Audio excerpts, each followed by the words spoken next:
Okay, hello. It looks like we're live. Yes, we're Yeah, live. looks like it. Oh my Mm-hmm. gosh, we're actually live. We are. Yes. Okay. So, should we wait like a couple of minutes to let people join Yeah, in? yeah. So hello everyone. Just we'll give people like 5 minutes, just so they can come Mhm. in. As you come in, let us know where are you coming in from? Nigeria, Ghana, wherever, India, China. Let us know what country you're coming in from. But yeah, Yeah. we'll just give you like 5 minutes just so different folks can join us. Mhm.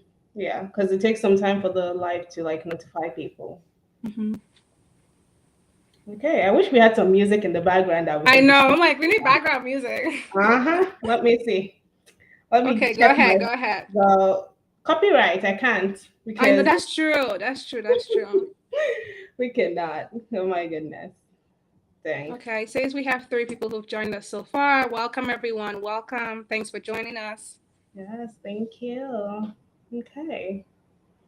I'm playing in my like literally the music is playing in my head and I'm like, okay. uh,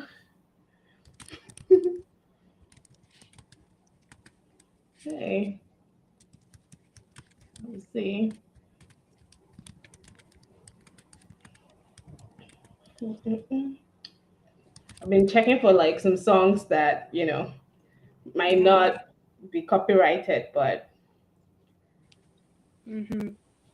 hey, yes. Okay, we'll still give people like 2 more minutes and then we'll get started. Mm-hmm. Yeah. Look at how we're both moving. Like there's a song, like there's a song playing. Oh.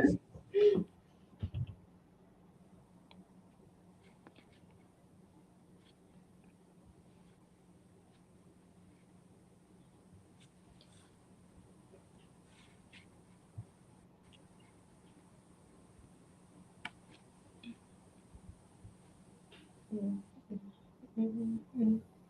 Yes, I think exactly at 1:05 we can just go ahead and get ready. Okay. All right. Someone Hello. says hello, hello, Yeah. hello, hello. Thanks for joining us. Thank you. Thank you for joining us. Yep. I hope everyone's excited because we're excited. It's going Mm-hmm. to be an interesting conversation for sure. Yeah.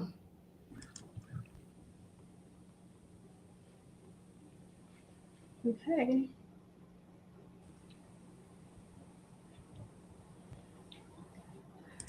Someone's asking, how are we? Esther, how are you? Girl, I am doing great. I am perfectly splendid.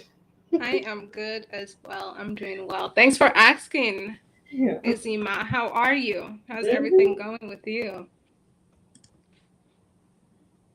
Yes, I do. I do remember you. I remember you from my channel. It's been a while, actually. And thank you for joining us. Okay, so it is 1:05 p.m. So we're just going to go ahead and get started. Um, Hello, everyone. Thank you so much for joining us today. We're really excited to be here. As you can see us, we've been popping to some imaginary music. um, so, why are we here today? You probably joined us from some ads that you've seen on either my YouTube channel or Facebook page or LinkedIn or Winnie's page as well. So we're here to share strategies to study in the US today. We hope that it will be more of a conversation. You can ask us any questions that you may have. So today is just an opportunity for you to ask us questions Mhm. about studying in the US, interviewing for a visa, securing funding and scholarships, and any related questions or any questions related to study in the US as well. So, yeah. Oh, I'm getting distracted by the chat, so I'm going to try and focus while I'm talking, but we'll get to the chat shortly. If you have any questions, feel free to leave them in the chat and we'll get into it as we go. So, yeah. Yes, welcome everyone. And we also wanted to add that no question is off limit. Like if you have Mhm. any question about studying in US, whether it's for your bachelor's, master's, PhD, or you just want to come for work, like let us know. So no question is off limit. Put them all in the chat box and we'll take a look at it a little bit later. Esther, you want to go ahead or do I go ahead with introductions? How do we go? Okay, yeah. So, you know what? I started talking, so let me just go ahead and introduce myself. I'm going to be like, you go ahead, but I'm like, it's fine. So, hello everyone. My name is Esther Shijuade. I go on YouTube. If you already hear from my YouTube channel, I go by Shiju's Chronicles. You can call me Esther, you can call me Shiju, whatever you want to. That's totally fine.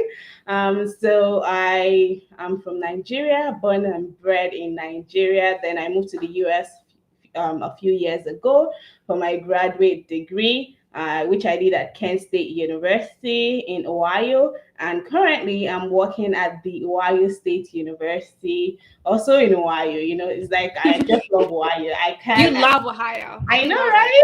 it. I can't seem to leave. So yeah, over to you, Winnie. So hello everyone. My name is Winnie Bush or Winnie Adeachi Bush. That's my full name. So similar to Esther, I'm originally from Nigeria as well. I'm from Akwa Ibom State, Uyo. So a little bit about my journey, I guess. I moved here for Esther moved here for grad school. I moved here for undergrad. So I have a master's. Sorry, I have a bachelor's from Jackson State University, which is in Jackson, Mississippi. And then I have a master's, like Esther, from Kent State University. And then I currently work at Kent State University as a program coordinator. So, yeah, so that's just a little bit about me and where I am now. Okay, all righty. Nice to meet you, Winnie, even though I've known you forever. Nice to meet you too, girl. Nice to meet you too. Okay, so I think we're just going to share a little bit about our journey, Mhm. about why we're here today, what influenced this particular Q&A session, and just a little bit about us, how we decided to study in the US and why we're even doing this right now, just to kind of share information out to you all. So, like, I'm going to let Winnie start since I started the last time. You go ahead. Girl, I think you should have started because now, like, my story is so long. So let's see. So like most Nigerians, after like so primary school, secondary school. So my last year of secondary school, I took WAEC, I took NECO, and then I even took like post UME. So I was Okay. accepted to a university. Girl, I know. I was Mm-hmm. accepted to University of Port Harcourt in Nigeria. That's where I was supposed to go to. And my aunt, who at that time she was a president of a community college, which is a 2-year college for those that don't know. Typically, you earn like an associate's degree at 2-year colleges. So she was a president of a community college in Michigan. So she was like, "Well, I think you should come to my college and come do Mm-hmm. your 2 years." I was Oh, like, that's good. "This is my chance to go to America. Like, be cool, please sign me up." So my aunt literally signed me up. So that's how I came. So like I said before, I started off at a 2-year community college in Michigan. It was called Mm-hmm. Wayne County Community College. So at Michigan, I think like every Nigerian, I was trying to get my life together. So I was making sure that my grades were on top, on top, on top throughout. So at so after I earned my Associates of Arts degree, the next thing was to kind of transfer to a different college to complete it. So Yeah. I transferred over to Jackson State University, and then there I studied. Let me tell you guys, first of all, I changed my major like 5 times. I was like, oh, I want to do theater arts. I started off with theater art, and then I was like, oh, what else? I wanted to do English. I don't know, like I can't speak English already. I said I wanted to do English. I changed to Um, English. I then said social work. I changed to social work, but I ended up with mass communication because my mhm. dad's really into media. So it was something I grew up with. It was something I loved. It was something I was passionate about. So finally, or your sister now graduated with a bachelor's in mass communication. Yeah. So at Jackson, after I finished Jackson State, now similar senior year, I was like, okay, what's next? Like, I knew I wasn't ready to start working because I always Mhm. wanted a master's degree. It was something I always wanted for myself. So I was like, well, I need to start applying, but I didn't know what to apply for. Yeah. So when I was at Jackson State, I was working a lot. So I was working in the international office as well. And then my mentor at that time was just she was getting her doctoral degree in higher education. And she was like, you like college students, you like working in a university. I think you should do this for your master's. I was like, okay, sign me up again. So that journey now took me over to Kent State University. Mhm. So at Kent State is where I earned my master's in higher education administration. So after Kent State, I was just like, okay, what's next? Now I know I was done with school. I was like, this years have stressed me out. I need a reliever. I need something else. So from Mhm. that, I now decided to go to work. So and now started applying to jobs. And I think a little bit towards the end, we'll talk a little bit about job searching. But I started applying to jobs, and I got a job in California. I moved over there, and then after a while, California wasn't doing it, so I got Okay. now.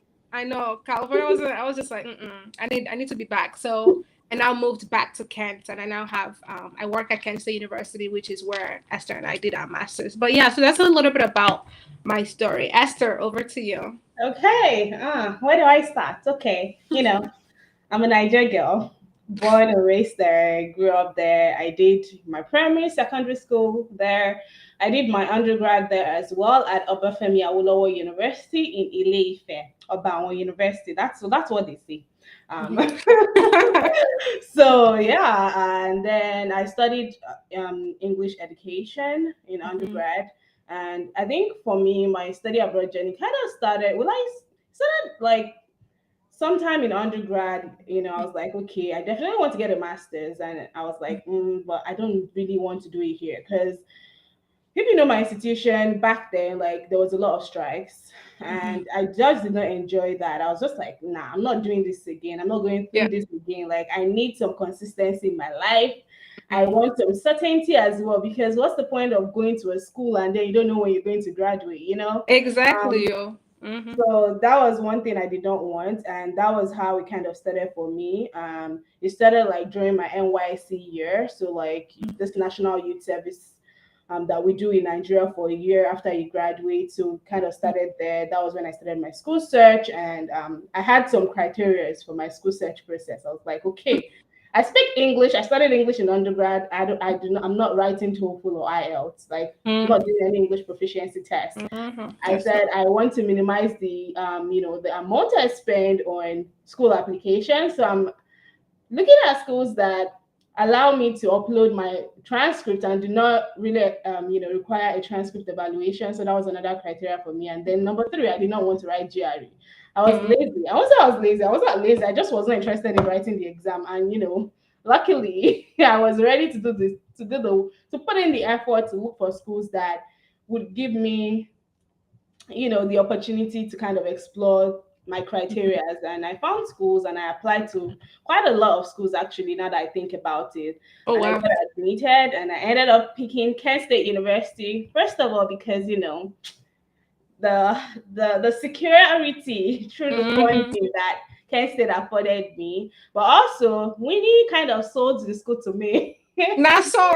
How did I do that, Esther? No, when I reached out to you and you're like, okay, this is blah blah blah international education. I'm like, this is what I really want. Kent has everything I want. And I was like, Mhm. okay, this is where I'm going. And yeah, I graduated from Kent State with my master's sometime last year, and I decided to just apply for jobs, and I'm currently working at the Ohio State. Yeah, and just like Winnie, I just knew that I wanted a break from education. At first, I thought I was going to go for a PhD next up, but then I was Mhm. like, I think I need a break. I need some work experience. I Yeah. need a break from reading. So yeah, and here we are right now Mhm. doing this Q&A session. So Maybe I think we should. Sorry, Esther, go ahead. oh yeah, no. Oh yeah, I was just gonna say I think we should talk a little bit about why we're hosting it, and I think Mhm. we've kind of answered it in each of our introduction. But I Yeah. think for us, one of the reasons is to kind of put the information out there. I know when I was living in Nigeria, I did not know much about studying not even studying. I didn't even know how to study, but I also didn't even know how that there were ways that you could study for free. Like Esther talked about how she was looking at, not taking the GRE. Like those are things I thought was required. I thought to come to US you had to take SAT, ACT, GRE, and all of those things scared me. So I think like that's the first step. We just want to make sure that this information is out there for all of you guys. It is possible. It's not something that's, I think a lot of times it might look like it's impossible. It's very possible. You have both of us now, both of us, people who've gone through this journey. And I think the first reason why is just to put that information out there. Esther, add. Yeah, I mean, I think for me, it's just really important to put the information out there, Mhm, to share with people. Like at first too, I thought some things were impossible. I thought I had to mhm, write exams. mhm, However, as I started my search, I was like, okay, this is actually possible. I don't have to spend too much money applying to schools. First of all, there are schools that can provide funding, mhm, scholarships. It could be partial, it could be full, just to kind of support me in my education. So like I think just put the information out there. I think that's literally why The we are doing biggest. this. Yeah, Yes, and yeah, for all yeah. people who want to come study, and Mhm, just to acknowledge some people in the chat as we mhm. go. Like we've seen some comments, and you're welcome here. And then I know like Anthony mentioned that he was an applicant to Kent State University. Yes, Yay, Kent State. yeah, and then we have somebody here to the G committee. Thank you for joining us. And we have Elijah and somebody we don't know, Facebook user. Oh Well, yeah, everyone's Facebook, it doesn't say. Yeah. yeah. You're in love with Kent. We're in love with Kent too. Yes. hmm Okay. So we're just going to go ahead and get started with some questions that we've received. So when we put the information out there on our Facebook, Instagram, and YouTube that we're going to be doing this live session, we had a couple of questions come in. So we're going to start with that as well. And as we go on, if you have any questions that we've not touched on or anything that you're like, okay, I would like answers to this, feel free to put that in the chat. We hope this is going to be like it's going to be a really interactive session Hmm. where we can just provide answers as much as we can. So yeah. Yes, yes, to that. I think also before we get started, we also wanted to include a disclaimer as well Mhm. that we are not admission officers. Yeah. We are not affiliated with any of the universities or even any of the scholarships that we'll be talking about. Our goal is just to provide information and help you kind of, get the information and then do your own research as well. But we're not affiliated with any of these universities, so don't, so we can't speak directly about them.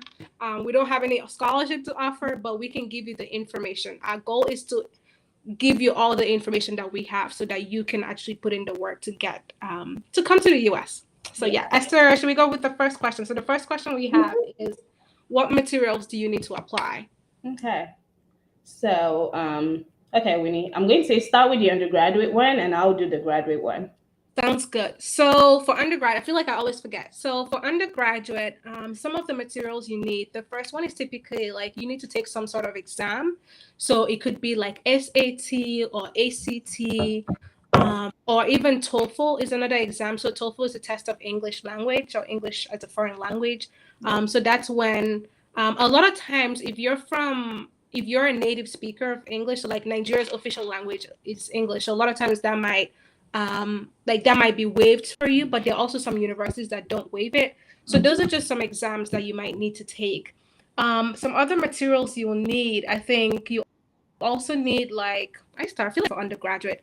But you also need like your transcripts as well. So if you're graduating high school, the secondary school, you will need a transcripts from the institution, from the secondary school that you're graduating Mhm. um, to attend. What other thing do you need as well? Um, some Um, some might oh, require you to write a personal statement, statement. and Yep, some would yep. not. Yeah. Yeah, personal statement. You also need, sometimes they also ask for a letter, like a reference letter, a letter of Yeah. reference from, previous, like your faculty member or even from a principal, just people who can speak towards to you, to who you are, to the work that you've done.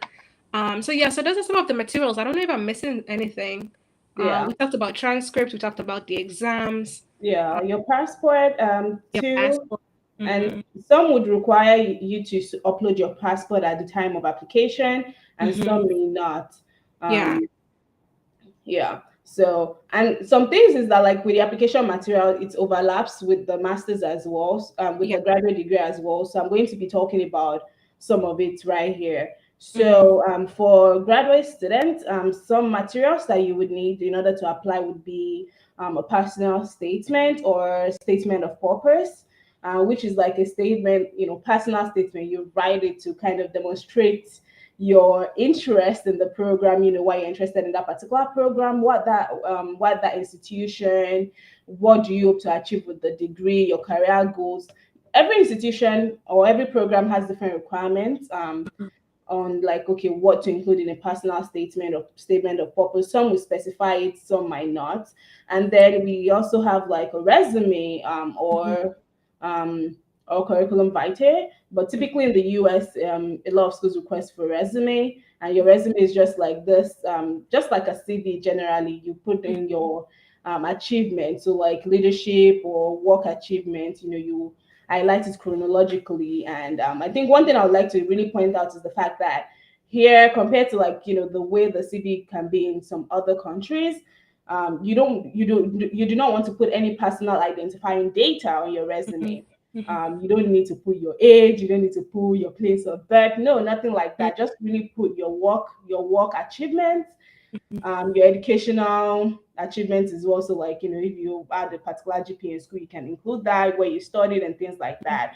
And then also some might require research statement or writing sample. That's another thing that could be required, depending on your program.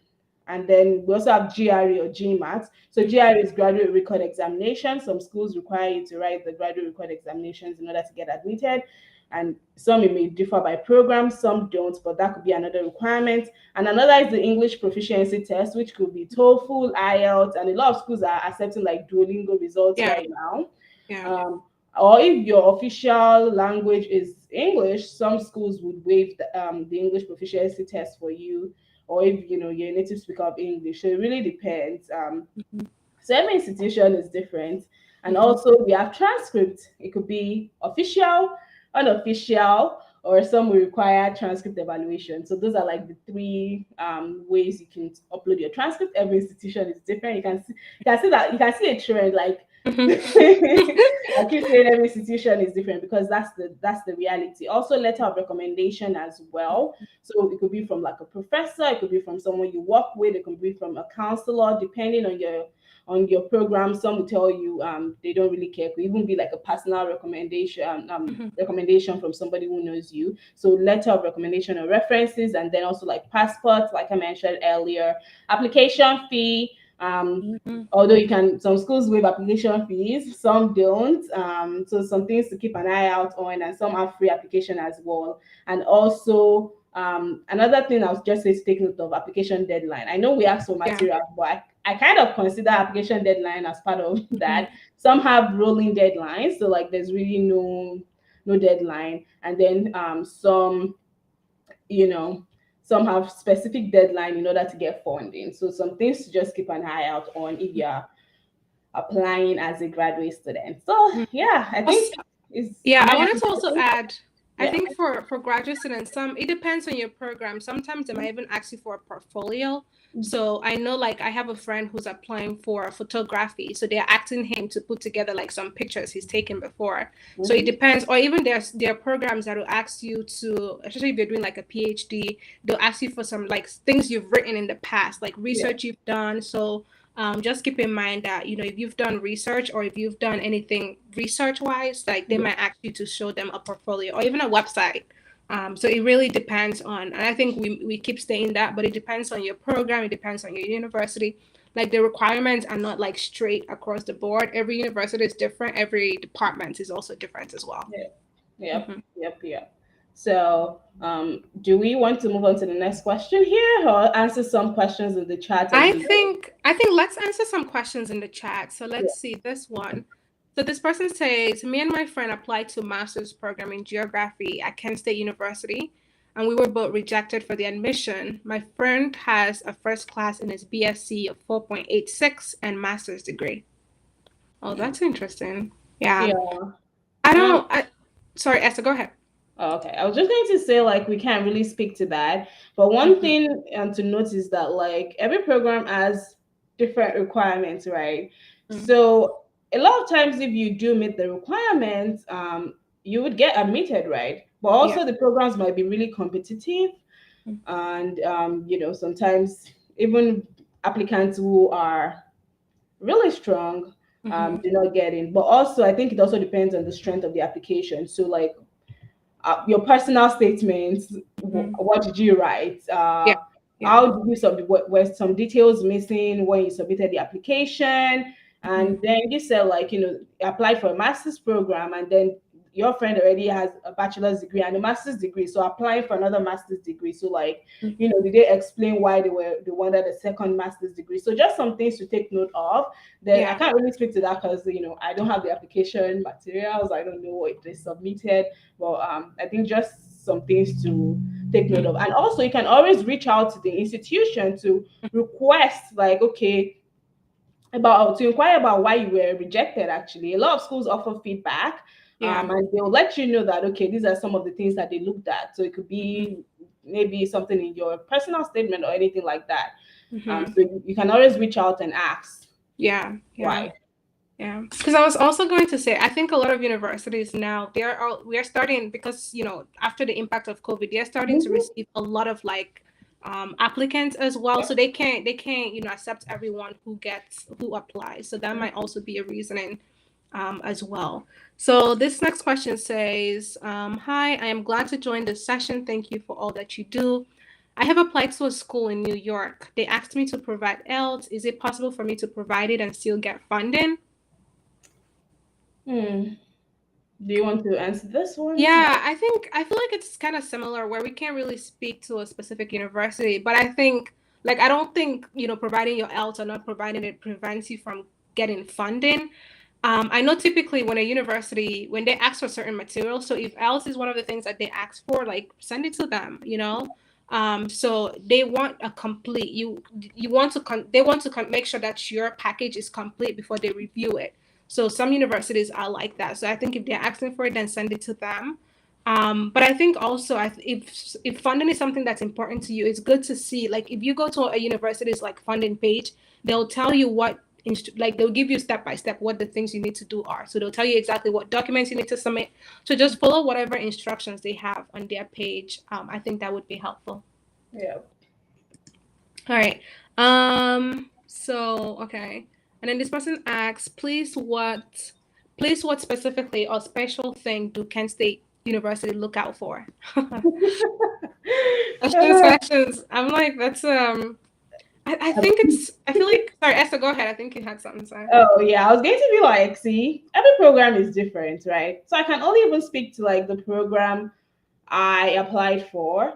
Mm-hmm. Uh, However, if you submit what is required, like the application requirements, and you do due diligence, I think for the most part you get admitted at Kent State University. I think Kent State is an institution that they look at the holistic, you know, Mm-hmm. they look at everything in terms of like your application materials, like whatever you submit. And every program is different. So I can't be like, oh, because some programs require GRE, some do. Some might look at your GRE scores, some might look at like your references, your recommenders, like what did they submit, right? So some things I like to say is that when you ask somebody to be a reference for you, Mm-hmm. you tell them like, can you be a positive reference for me? Mm-hmm. Because you don't want somebody, because I can't state you don't see what your recommenders write for you.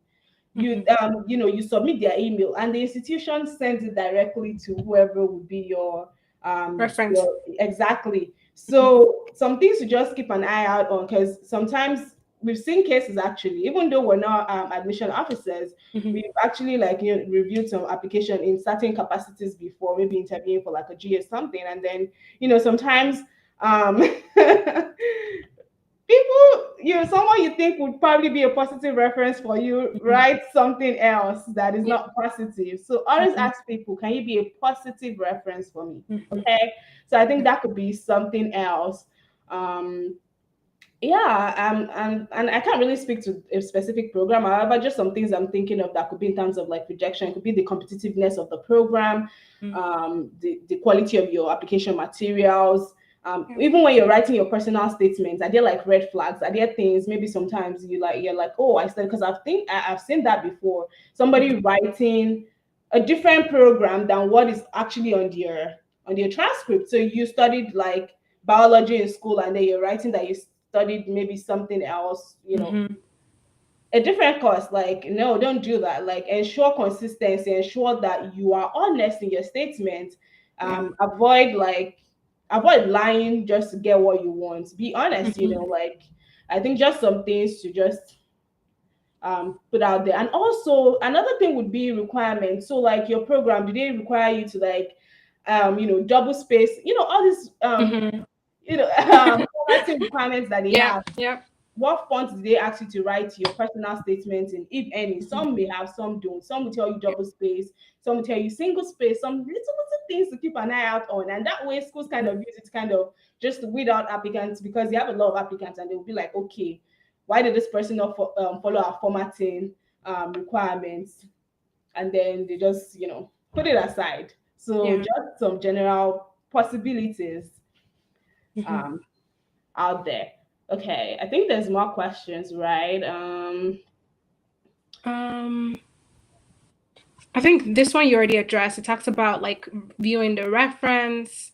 Yeah, This one choosing the right. says Yeah, my references showed me the recommendation letter and it was positive. Okay. Okay. yeah, I think that's more of a um, statement than a yeah. question. I I think think just let's sorry, you go know, ahead. I was going to be like, just reach out to Kent State if that's like, and just inquire about why Mhm. um you've not gotten admission, and maybe also try some other institutions as well, or have Yeah. somebody review your application material if that's something that you've not done before. If you've not shared your materials with somebody, something Mhm. might be missing. It could be like your resume or something not aligning with your like personal statement. So I think something to just consider there. Yeah. And then someone says, I don't think it's a question, but it says I applied to a school in California. They waived application fee, GRE, and ELT, but yet no admission.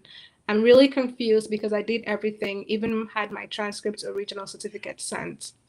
Yeah, Have you Question to you, Miracle? Have you reached out to the school to inquire about your admission status?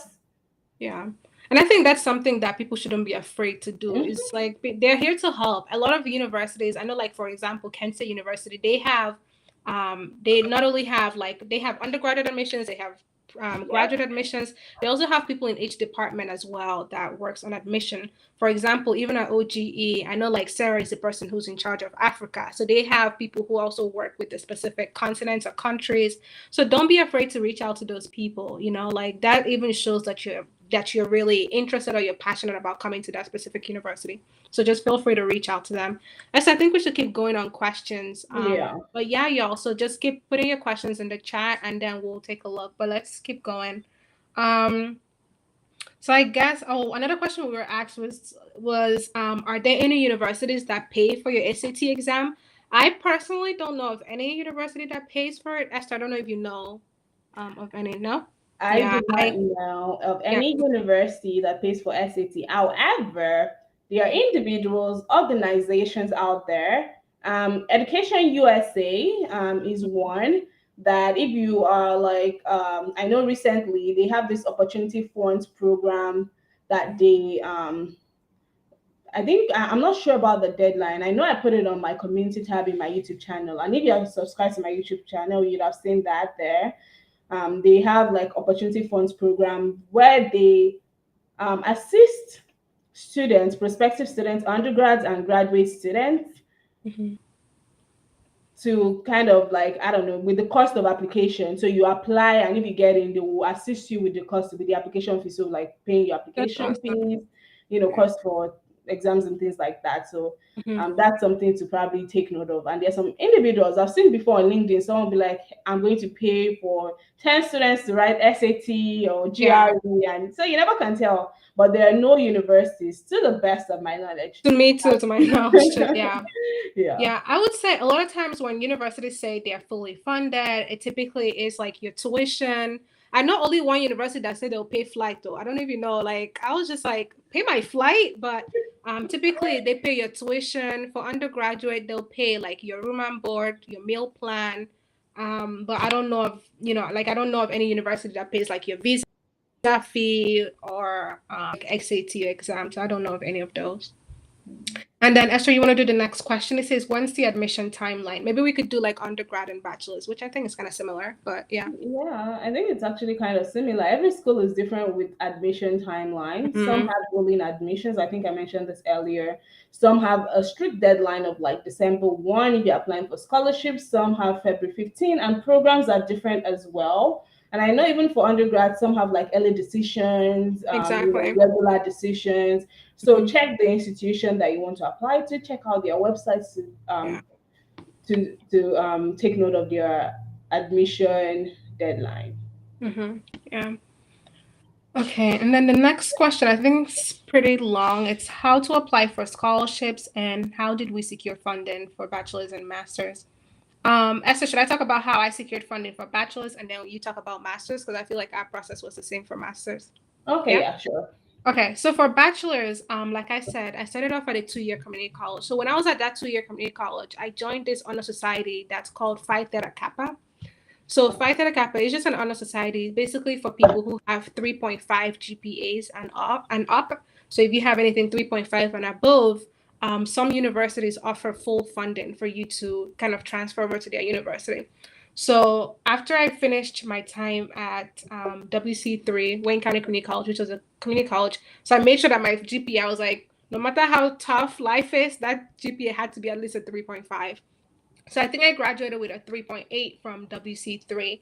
And then I now started applying to just different universities that had Phi Theta Kappa at their university. So a lot of universities have it. I remember I applied to like Penn State. I did a lot of university in California. I did some in Texas.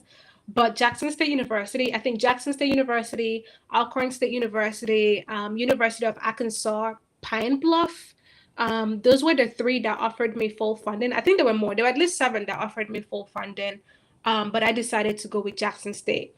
So at Jackson State, because I did that Phi Theta Kappa program, I got full funding. So what that full funding meant was they paid all my tuition, they paid all my fees, and they also gave me $1,000 for textbooks. So that was how I basically secured. So I did, and then with that, so after I transferred over to Jackson State, I had to make sure that I think you had to maintain a 3.0 GPA, and then they would renew it every year. So you could have it up to 3 years, but I only needed it for 2 years since that was what I stayed there for. But yeah, so that was how I got my funding for my bachelor's. And then Esther will talk about the master's because it's both of us, it's kind of similar. Yeah, so for my master's degree, in terms of getting funding, so I applied to a couple of institutions. I applied to Kent State University, Central Michigan University. Me I, too. yeah, okay. I lost my train of thought now. Sorry. I think I applied to Illinois State University. Mm-hmm. I applied to Arkansas Tech University. I applied to Do you do Rowan. UConn? I thought you did UConn, no? I did not complete my UCAN application. I Okay. was lazy. I was tired of applying. I applied to one of the I applied to Rowan University. Their application was free then, so that was why I applied. And then one other university or two other universities that I'm missing right now.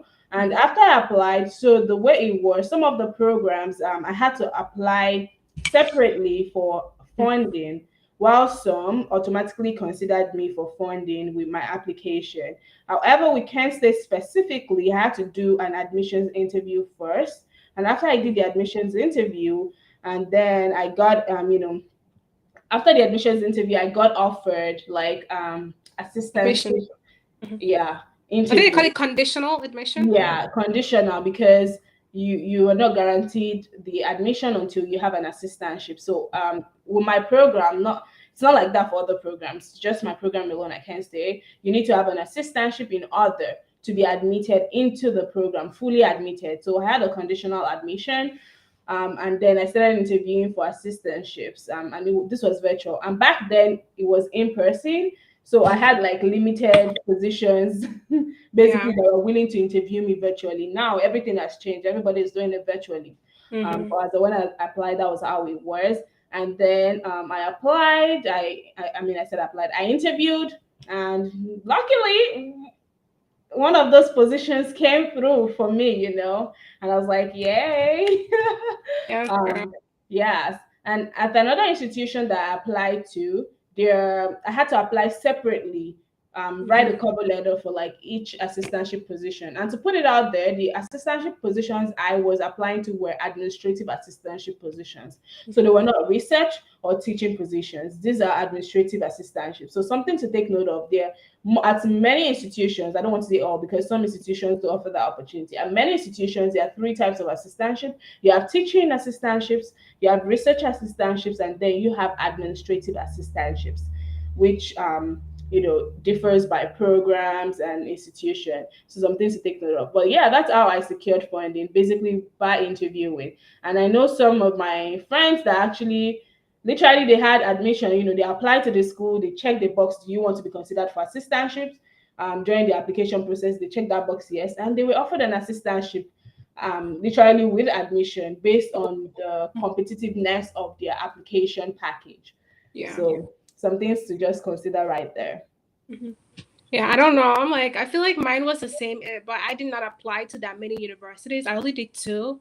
Mm. So for my master's, I applied to Kent State University and I also applied to Central Michigan University. Yeah. So I went to both of their GA days because I was already in the US. I was in Mississippi at that time, so I had to fly. So I flew from, I think Central Michigan's GA days was first.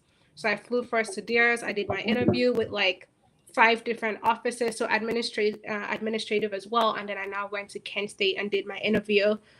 So when I got to Kent State, like I found that I was matched with their residence life team. So I was just like, well, sign me up, y'all. If it's full funding, I have a place to live. There was a meal plan included. So that was the offer that I took. So yeah, I answer. Let's see. Okay. So next question. Let's see. Are there any community colleges giving some good scholarships before you start? Winnie, Hmm. this is a question for you. And I'm like, it's a good question. I think I don't know. Off the top of my head, I don't know any community colleges that give scholarship for international student. I know the one that was a lot of my friends went to community colleges in Mississippi. I know that theirs gave them funding, but most of them that I know are U.S. citizens. I think I do have a video on my channel, Winning with Winnie, that I listed some community colleges. I think the thing with community colleges, I think, is like a lot of them are very affordable. They're not expensive, so most of them they don't offer like full funding or anything like that. But they're affordable, so that's some things to check into. But I don't really know of any that give like a full funding for Yeah. international students. Yeah, me neither. Because they're already pretty affordable. I mean, Yeah. many of them, some have like tuition of as low as $3,000 Yep. per Mm-hmm. semester, and some might even have like partial. I know, like I've seen partial scholarships for community colleges before. However, Yeah. I have not seen full funding Yeah. for community colleges before. However, it might be out there. You never can check. Yeah. Yeah. For sure. Because I know like my friends because I know one of my friends, like she got full funding, but she's a U.S. citizen. Yeah, so it's Like, different. yeah, it's different. And then the next question we have is someone asks, how can I get a sports scholarship without a coach being here to see my skills? That's a good question. um, I think a lot of times it's also maybe just reaching out. I guess that from everything we've been talking about, like don't be afraid to reach out to these Yep. people. So if you're interested in basketball, volleyball, football, whatever it is, like don't be afraid to reach out to the coach, or to reach out to whoever is in charge of the program to just say, "Hello, my name is this. I'm from this place, and I would love to try out." So you never know, like they might, because I know like for a lot of the university, even like when I was at Jackson State, a lot of their players, a lot of their athletes were international students. So I don't think reaching out is a bad idea. You never know, like they might be interested to come there. But I think also like the world is now being it's more, I think, technologically advanced as Yeah. well. I don't know, there might be a way they could set up like a Zoom or something. Mhm. Or they might connect with the coach at your current school to, Yeah. to talk to them about your skills and your abilities. So Yeah. I would say just reach out, like whatever school you're interested in, and whatever sport it is, like feel free to reach out to those people and just tell them, this is something I'm passionate about. This is something I would love to do at your university, and I would love an opportunity. Like America, the American dream. So you have to ask the questions. You have to like ask the questions, but I think it's also about promoting yourself and Yeah. advertising yourself and putting yourself and your skills out there as well. So yeah. Yeah, I agree because I've seen a couple of Nigerians actually with sports scholarships, Yeah. especially when it comes to like track and field events. Like Hmm. maybe this is it like Favor Ophelia, one of this Nigerian girl that literally really runs at one in university in is it Wow. Louisiana or Texas? I can't remember. Don't let me Yeah. say give out the wrong information. But like what Winnie said, yeah, there are opportunities out there, so do not be afraid to reach out. Yeah. Yeah. Also, everyone, I just wanted to say, like, please feel free to keep putting your questions in the comments, and we'll take questions as they come in. Hmm. We want this to be interactive. It's a Q&A, so we want you to ask us questions. We want to try to give you the best answer that we can. So please don't hesitate. No question is a bad question. There are no dumb questions either. Like, put it all. You need the information, and we're here to kind of give it to you as well. So please don't hesitate.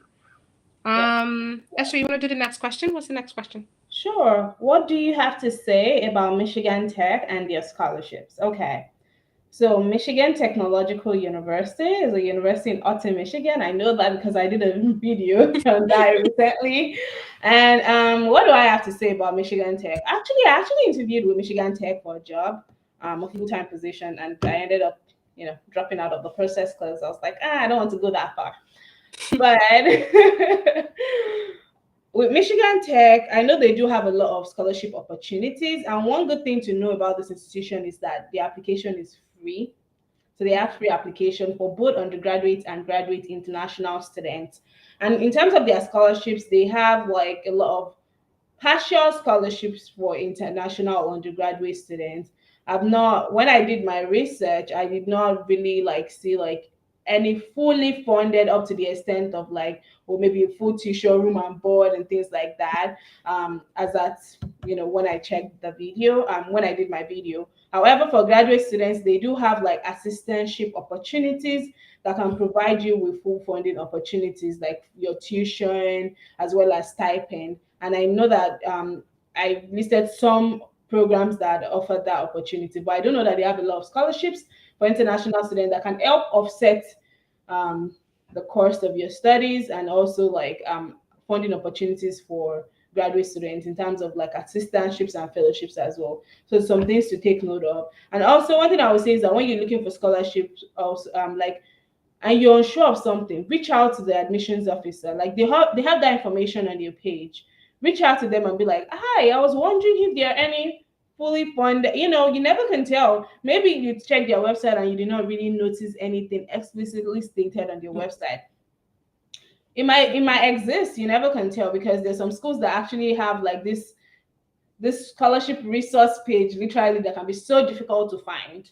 And if Yeah. you reach out and ask, they will provide you with such opportunities. And there are some scholarships that are dependent on the department. So your program would actually provide the scholarship because maybe they have an endowment somewhere or something like that. So Yeah. I think one thing to take away, if you take anything away from this session, is like do not be afraid to ask questions. Reach Yeah. out, ask questions. Hmm. Yeah. Okay. Our next question is, what about visa, accommodation, and upkeep formalities? So I would start with the first one. So about visa. I know visa process. I feel like I think a lot of times people stress about admissions. I don't even feel like that's where the stress is. I think the stress for me, and I think for a lot of other people, is typically with funding and the visa process. Yeah. So now I feel like the visa process has changed. So Esther, please help a sister when I'm lost because the visa process I think changes a lot. But for me, so typically after you get your I-20 from the university that you're going into, once you've been admitted to the university, you provide them a bunch of documents that they request, and then they give you what is called an I-20.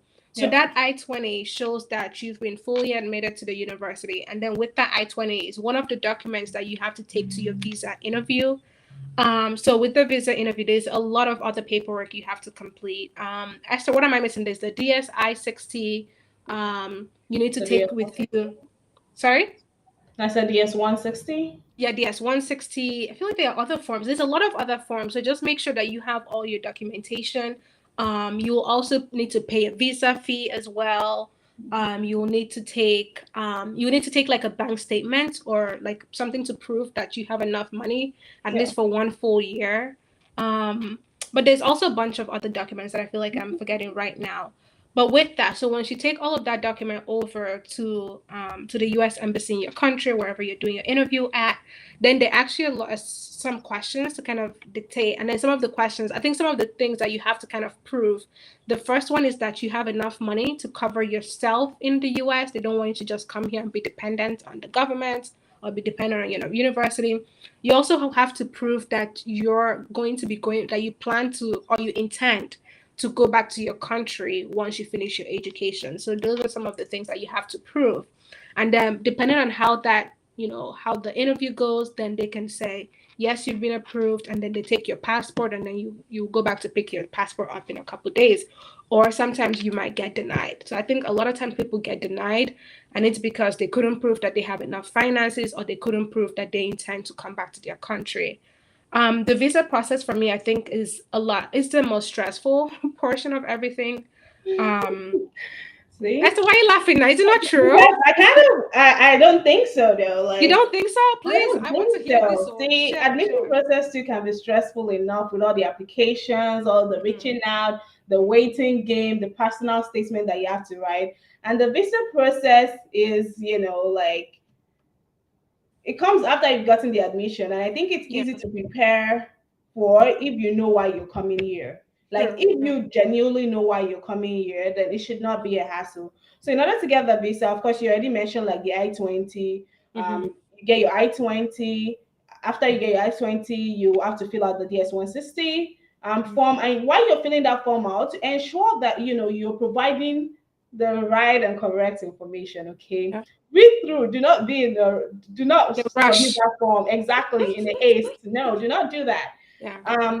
Also, why ensure that, because like they take a look at that form. I, at least to the best of my knowledge, I think they take a look at that form while you're when you get there, and you're so Yeah. some questions they might ask, and then what you're saying does not align. Man. It doesn't match up. Mm-hmm. So just Mm-hmm. some things to keep at the back of your mind. Know what you filled out in that DS-160 if Yeah. you are applying for like an F1 student visa. And Mm-hmm. also you have to pay your service fee. So Yep. the service fee that you have to pay, you can't, if you're in like some West African countries, you can't pay it directly. You have to probably pay through Western Union or ask somebody in the US Yeah. to pay for you. And also you also pay the visa fee, so the visa appointment fee. A lot Mm-hmm. of Nigerian, I think it's I paid mine at GT Bank in Yeah. Nigeria. Yeah. So, and with that fee, you're able to book an appointment at the embassy. So just some things to take note of there. And whenever you're going for the interview, ensure that you take all those forms. So all the receipts, the service fee, the visa fee, your appointment letter, all that form, make sure you take that with you. And I know I did a video, my visa application, an interview where I provided a detailed information on everything I did in order to apply for a visa, and also my interview as well. So you can check it out on my channel if you're interested, because I don't think I want to be repeating all the story. Yes, it's literally going to take an entire time. Like it's a long story. But some things to just take note of. And also, like while you're preparing for your interview, like there are a lot of resources out there that could help you. Yeah. Go online, search, to help you prep for that interview. If you need to talk to somebody and pretend and be like, okay, why do you want to go to the US? And then you're like, okay, I want to go to the US because blah blah blah. Like a Like job interview. exactly. Like look for somebody to, if you're talking to the wall or the mirror, if that's your style. My style, I laugh. I literally, when I look at the mirror, I laugh at myself. So it does not work for me. I can't practice alone. Like I need somebody to actually talk to, Yeah. or have a script, that you Mm-hmm. look at. And I'm not saying cram it, okay? Don't do like cram la pour, because that's when it starts to come off as like being ingenuine, if that's the word. Yeah. Because I was looking for the opposite of genuine, and then I was like, it's not coming to me. So just some things to like take note of, like rehearse those questions. There are some frequently asked questions that if you go there, there's a 90% chance that this is a question that you get asked. Yeah. Questions like, why are you going to the US to study? Why this course? How will you be funding your education and things like that? Those are some questions. And do you intend to come back to your country? Which your answer should be yes, because it's an F1 visa interview. It's a non-immigrant. Visa. Mm-hmm. Yeah, it's a non-immigrant visa. It's not an immigrant visa. So the expectation is that you should be coming back to your country. So just Yeah. some general things to take note of there. And I think, what else am I missing? I'm trying to think if there's anything I'm missing. But yeah, I think that's pretty much it when it comes to like preparing for like a visa interview.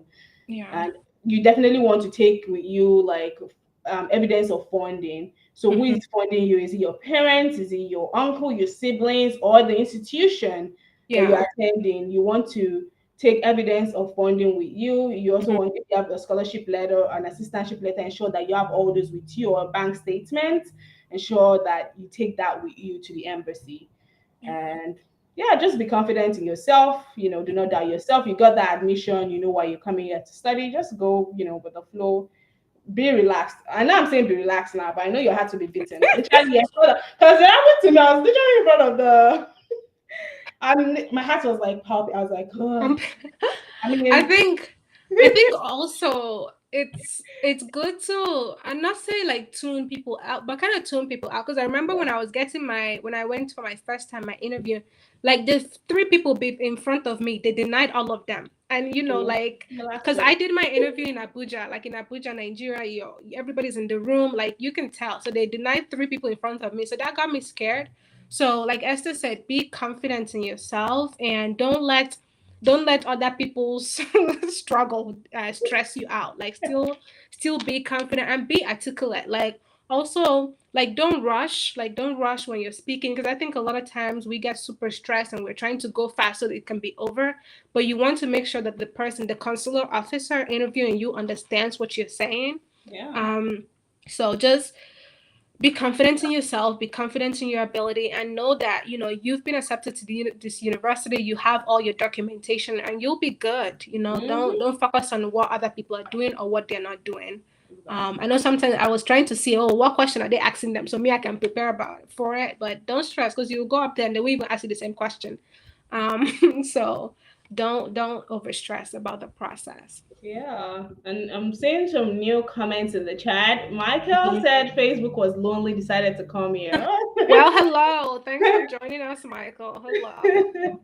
Yeah. Um, and then I think Michael asks us a question. So he says, please, with specifics to higher education in Kent, was exactly oh, I'm guessing the question is what exactly are they Yeah. looking for?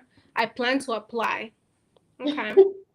Okay. See, I'm not the I'm not like the admissions counselor. I'm not like the graduate coordinator or anything like that. And I feel like I kind of answered this question a bit earlier on.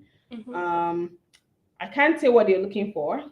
I mean, they admitted me to the program, so I guess I was You were what they were looking for, exactly girl. I was what they You were looking were. for. But I think overall, just ensure that you communicate the reason why you want to study the program in your personal statement. Ensure that you check your formatting, your punctuations, like the coherence of your statement. Why do you really want to study that program? Um, your career interests, your career and profession, your career goals. Take a look at it. Look at the courses in the program. Take a look at like the curriculum. Mhm. Identify some courses that maybe you like really identify with, and then I think overall. Oh, sorry, I'm distracted. There's literally some buses passing by in front of my apartment. So I'm Oh like, gosh. I know, with like police officers in Oh my Austin. gosh. So I'm like, what's happening? Okay, back Mhm. to Kent State. Um, but yeah, I think overall, just the quality of your admission application is what they're looking for. As long as you're able to communicate that, and then the interview is also another important part Yeah. of the process. So you have to do an admissions interview in order to get admitted into the higher education program at Kent State University. So ensuring that you familiarize yourself with the curriculum, why Kent State, why the program, some of the things that you did while in undergrad, your experiences, and what makes you a good fit for the program as well. So just some Mhm. general things to take note of right Yeah. there. But yeah, am I missing anything, Winnie? No, I think that's it. I've spoken to Michael before, but yeah, I think that's it. I think it's just being able to articulate why Kent State is a good fit for you, and why you're a good fit for Kent State University as well. And I think like one key point Esther mentioned is talking about like your career goals. So like, what do you plan to do after the master's program? Yep.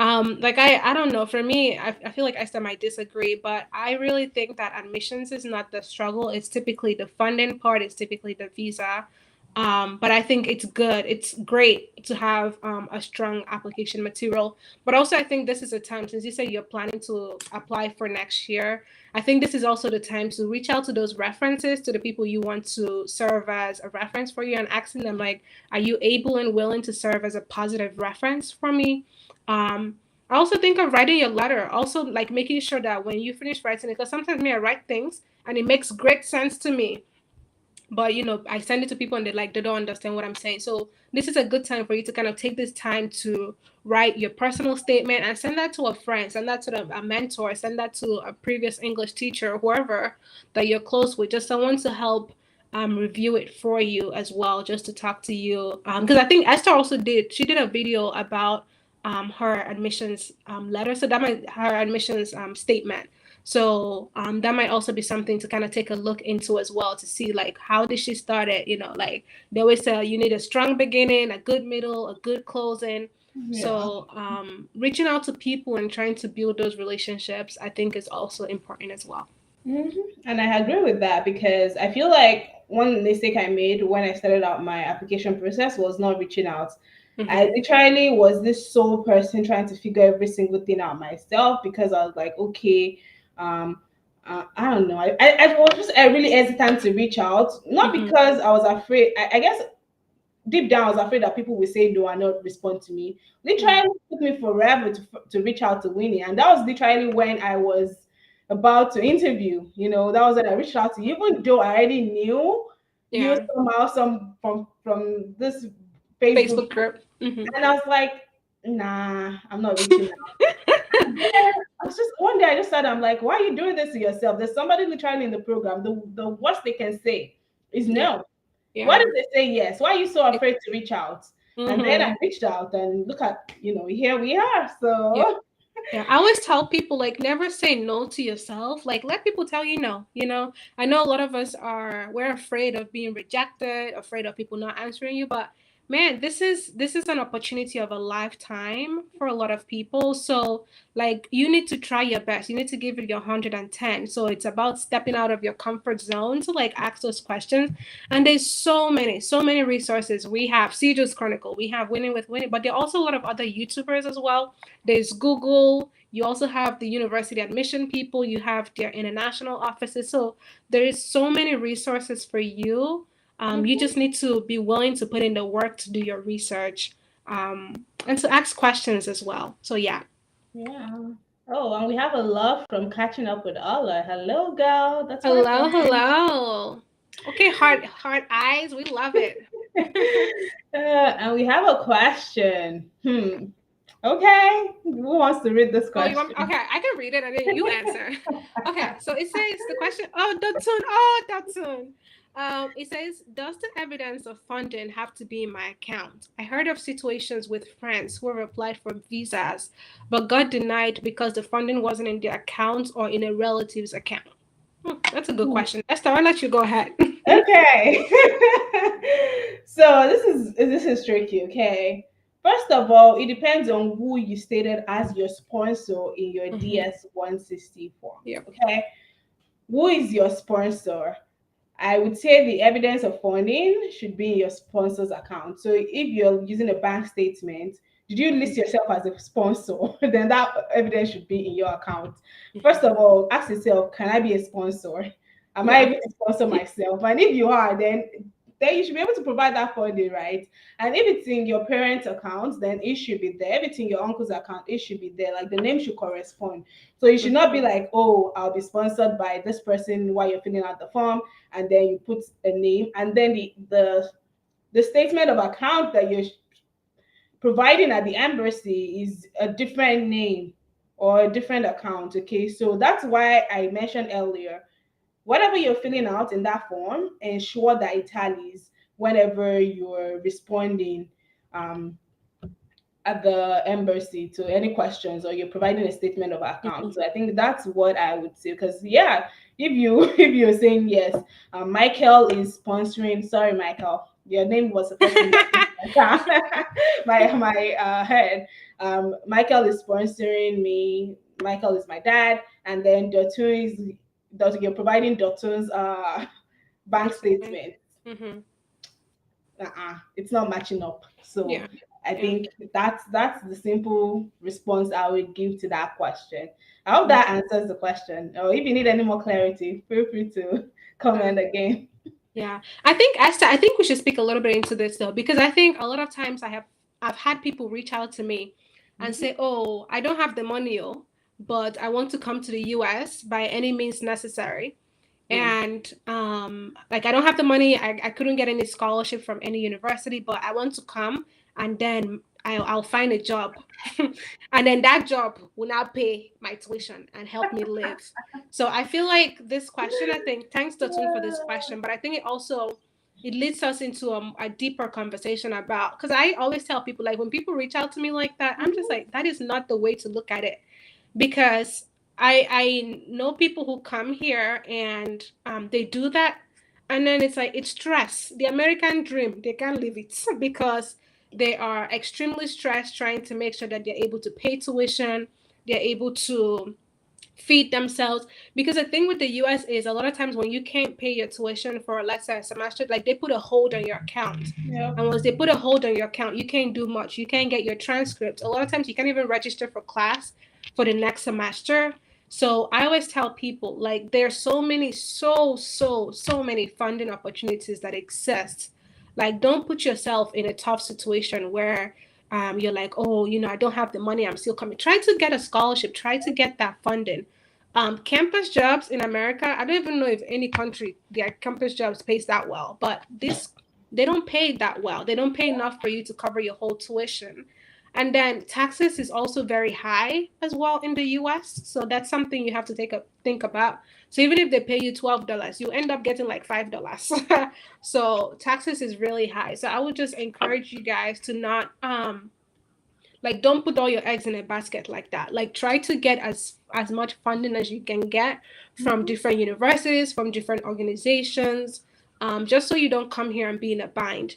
I'll Mm. also add that there are people who've done that and they have been successful, but I think it also takes a little bit from their journey because they're not able to um, kind of partake in extracurricular activities. Like they're always so stressed about funding that it takes a toll on them mentally, psychologically. They can't sleep because you're stressed about it.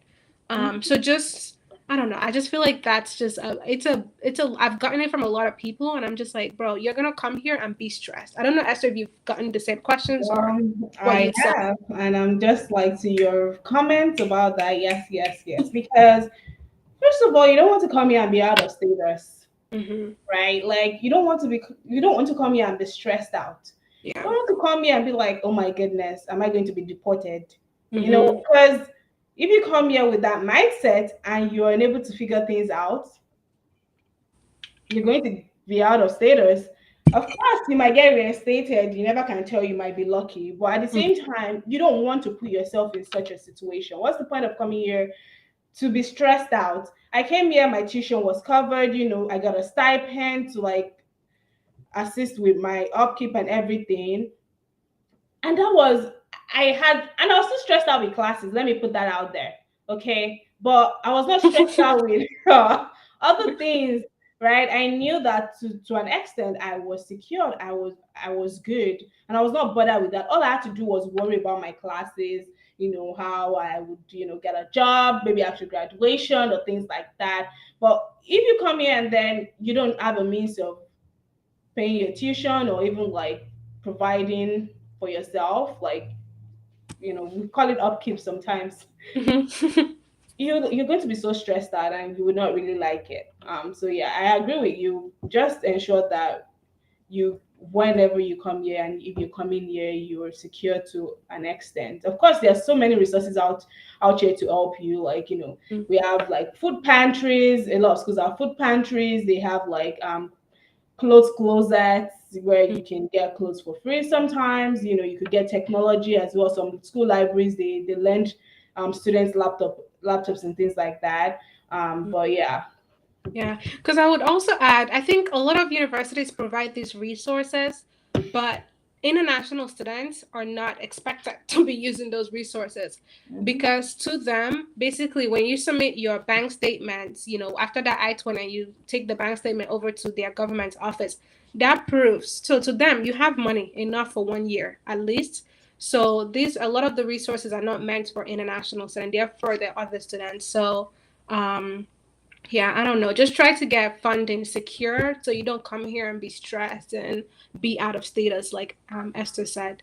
Yeah. So Alamide says you guys are doing an awesome job. Thank Thanks, you, thank you. Olamide. And Bye. then I think she asks us another question. So she said, so does that mean that if one gets full funding, you still need a statement of accounts?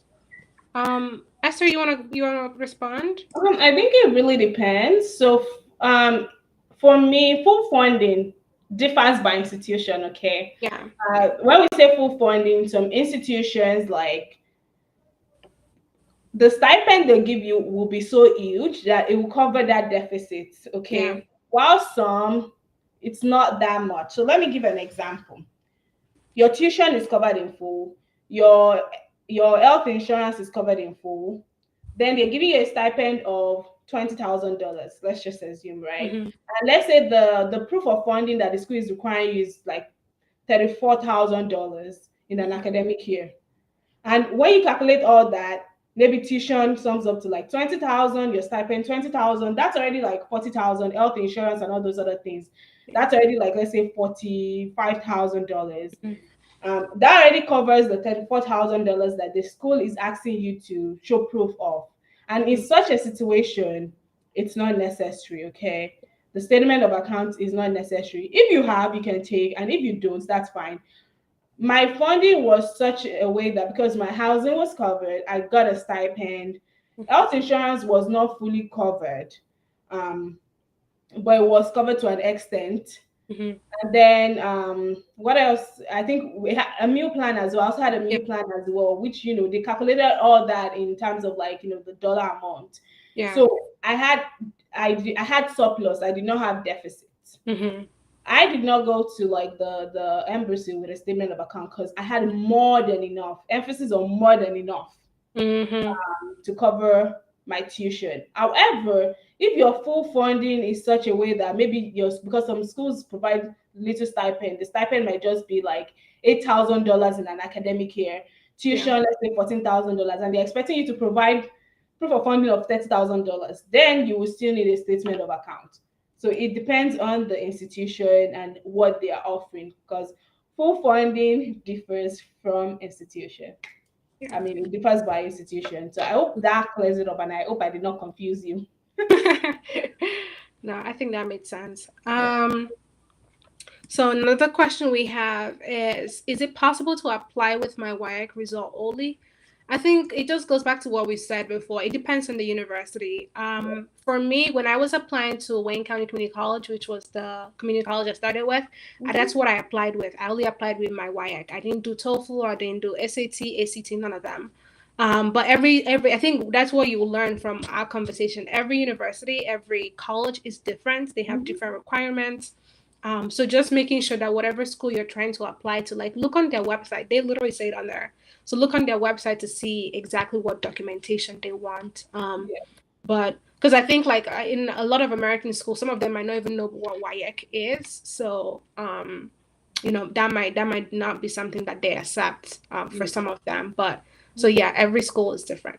Yeah, I agree with that. Some schools you can apply with, even like NECO for Nigerian Mm-hmm. results, and they'll put it there like for Nigerians you can apply with this result. I think Northern Arizona University they ask you're able to apply with like your WIAC results. You have to provide them with a scratch card, and then you upload your unofficial transcripts, and you get admitted.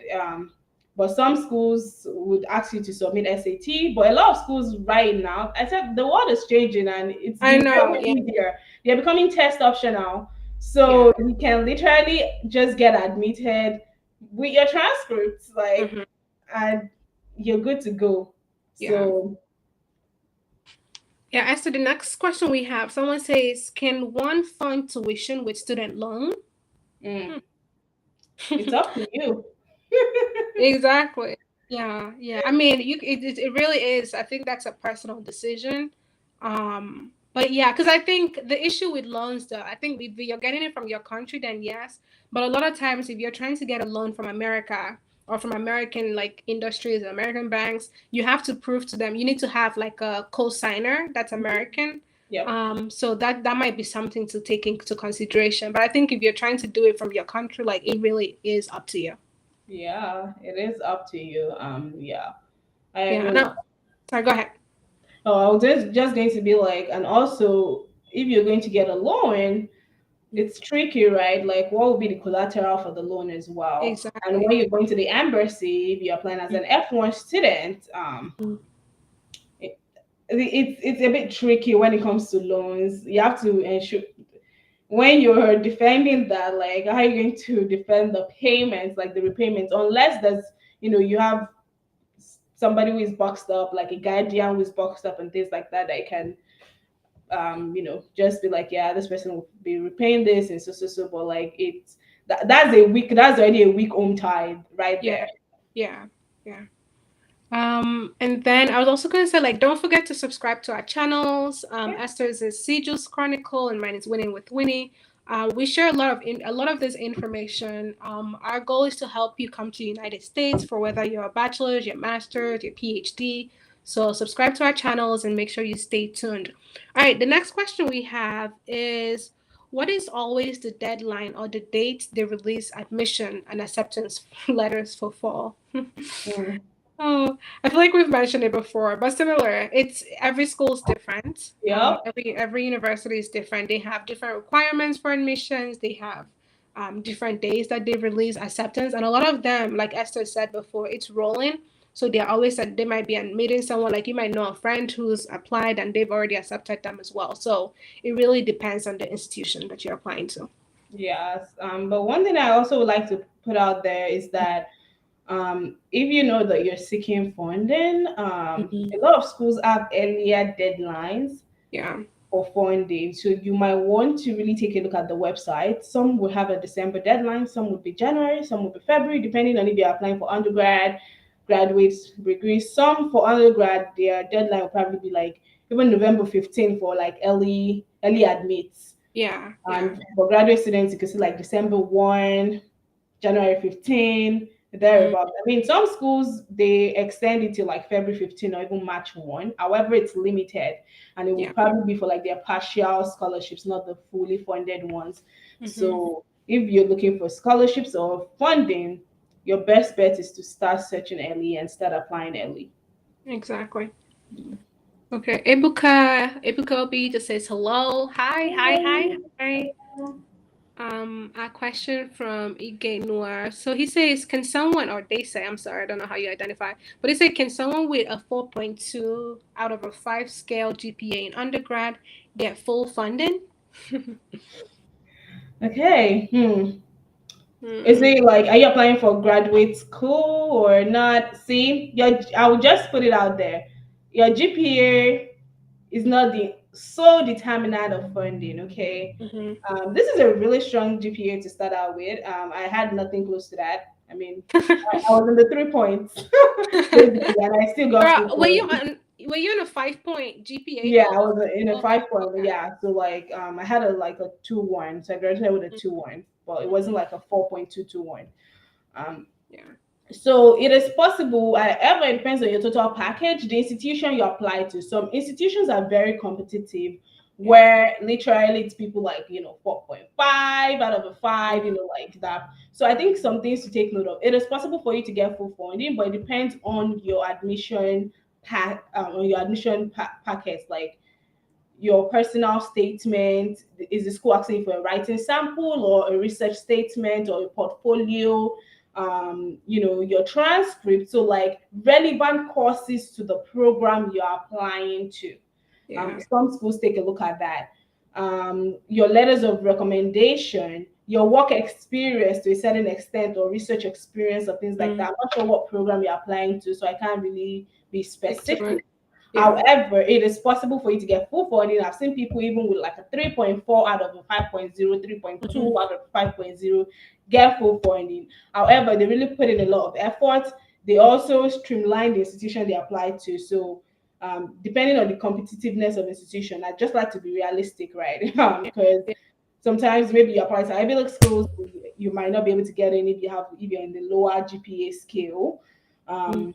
So something just to take note of, right? So you could apply to like maybe like a school that is still kind of like, it's not maybe like a medium tier, or I'm not sure Yeah. about the ranking. Every ranking is different. So Mm-hmm. something to just like, when you're doing your search, you could have like, yes, these are top schools, these are like some medium rank schools, these are like um you know some lower tier schools, and Yeah. just shoot your shot and see what Exactly. happens. But it is definitely possible for you with such a strong GPA to Mm-hmm. get full funding. Okay, 4.2, very strong. Wow. Yeah. Yeah. So, She said, "Shoot your shots."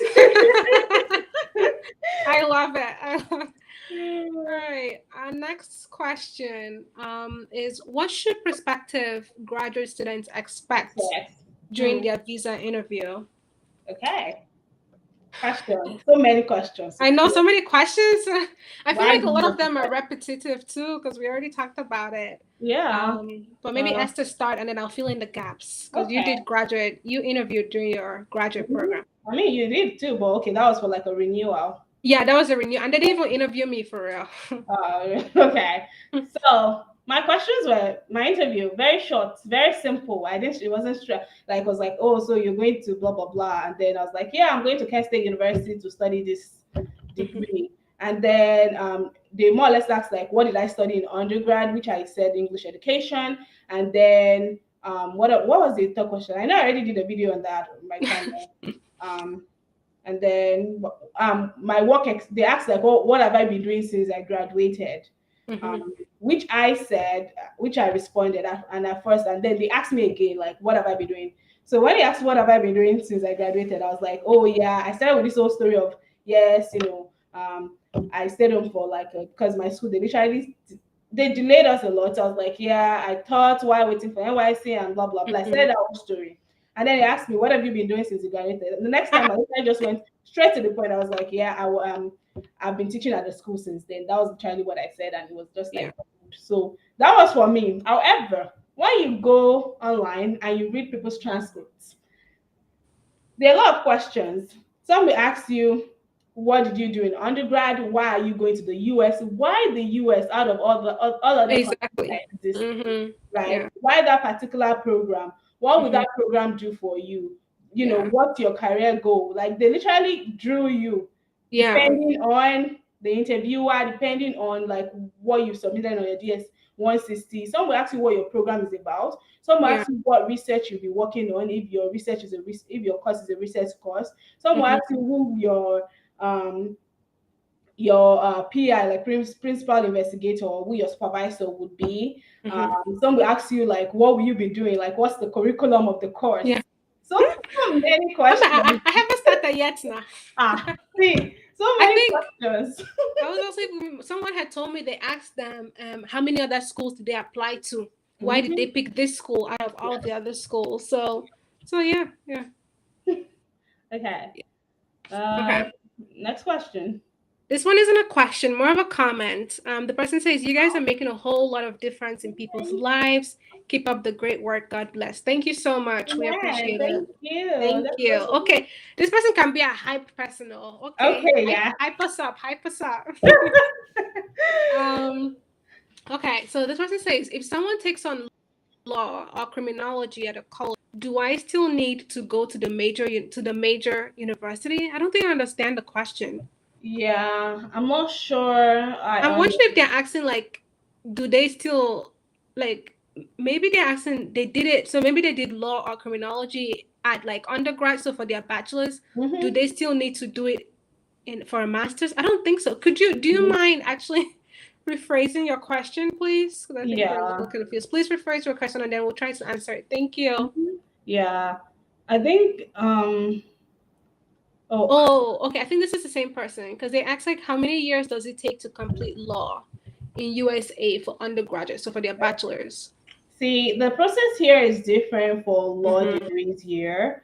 So you typically will go to undergrad and study like a normal Mm-hmm. 4 year degree or 3 year degree course, depending on like how many credits you're transferring. Mm-hmm. Um, so you could do like English, you could do like geology, you could do like geography. Literally, you could study any course in the, Yeah. but as long as you're taking like those pre-law, like Mm-hmm. the prerequisites basically. And then I know like they do LSAT as well. Many Yep. of the law schools require you to probably do LSAT if you want to get in. I mean, there are a few that maybe don't really nowadays if you're trying to get like a master's in law or something. And Mm-hmm. then they now go to law school. Yeah. So it's kind of different. So it's not like Nigeria where you go and then you study law in undergrad. Mm-hmm. No, it's kind of different here in the US. So like Yeah. they do any 4 year degree course and then they move on to law school. Do you Yeah. have anything to add to that, Wayne? No, I was just gonna say the same because I know. I mean, even here at Kent, I knew like Rafia. I don't know if you remember Rafia, but Yeah, she wanted to do law, but she was doing like communication. So you could do anything. Like people do any degree and then just transfer, like then go to law school after. yeah. Mm-hmm. Some people even like they take a year off, they go to like clerk for a justice, a clerk for a judge, or just work for a bit before Mm-hmm. they go. So the process is different from Nigeria since that's where we're able. I think those are the only questions I see so far. But y'all keep your questions coming. Yep. Looks like there's 16 people joining us, so keep your questions coming. Let us know any questions you Thanks want for us to ask the joining. video. Thank you all so much for joining. Yeah. Actually, let's go back to some of our other questions. Okay. Um, Yeah. Let's see. I think we've already answered the F1 visa one. So let's go to this one. Mhm. So it says, what was the general experience moving to the US? Um, Adjusting to, oh, so yeah. So what was just your general experience moving to the United States? Uh, go.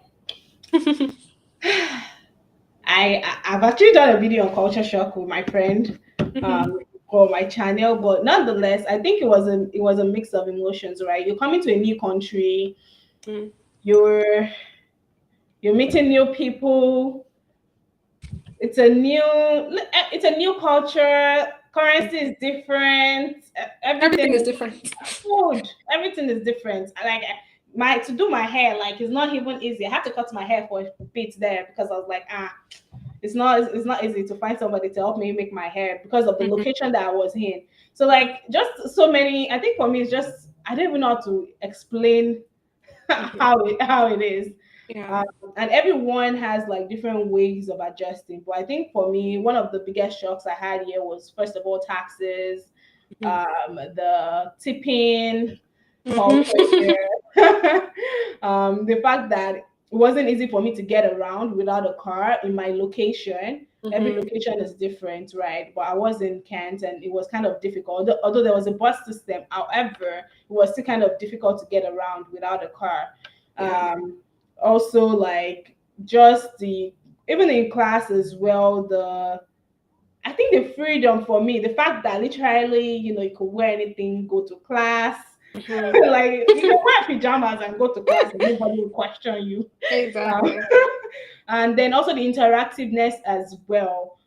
Just my program was really interactive. You expected to come to class, do readings, interact with your course mates, do a Mhm, lot of presentations, and also like just the I think another thing, food as well. I really miss Nigerian food when I was here. Yes, there was an African market I could get food from, but it was They're not so the expensive. I know, but I mean, now I'm used to it. It's not expensive to me Yeah. anymore. Yeah. But like back then, I literally would change every single thing from dollars to naira. I'd be like, oh my goodness, I'm spending what 30,000 naira on buying two yams. Like, what the heck? Why would I do that? So, Mhm. but now I'm kind of used to it because I've adjusted. So Yeah. I think for me it was just that adjustment period, that shock in general of like, okay, this is a new country, this is how things are done.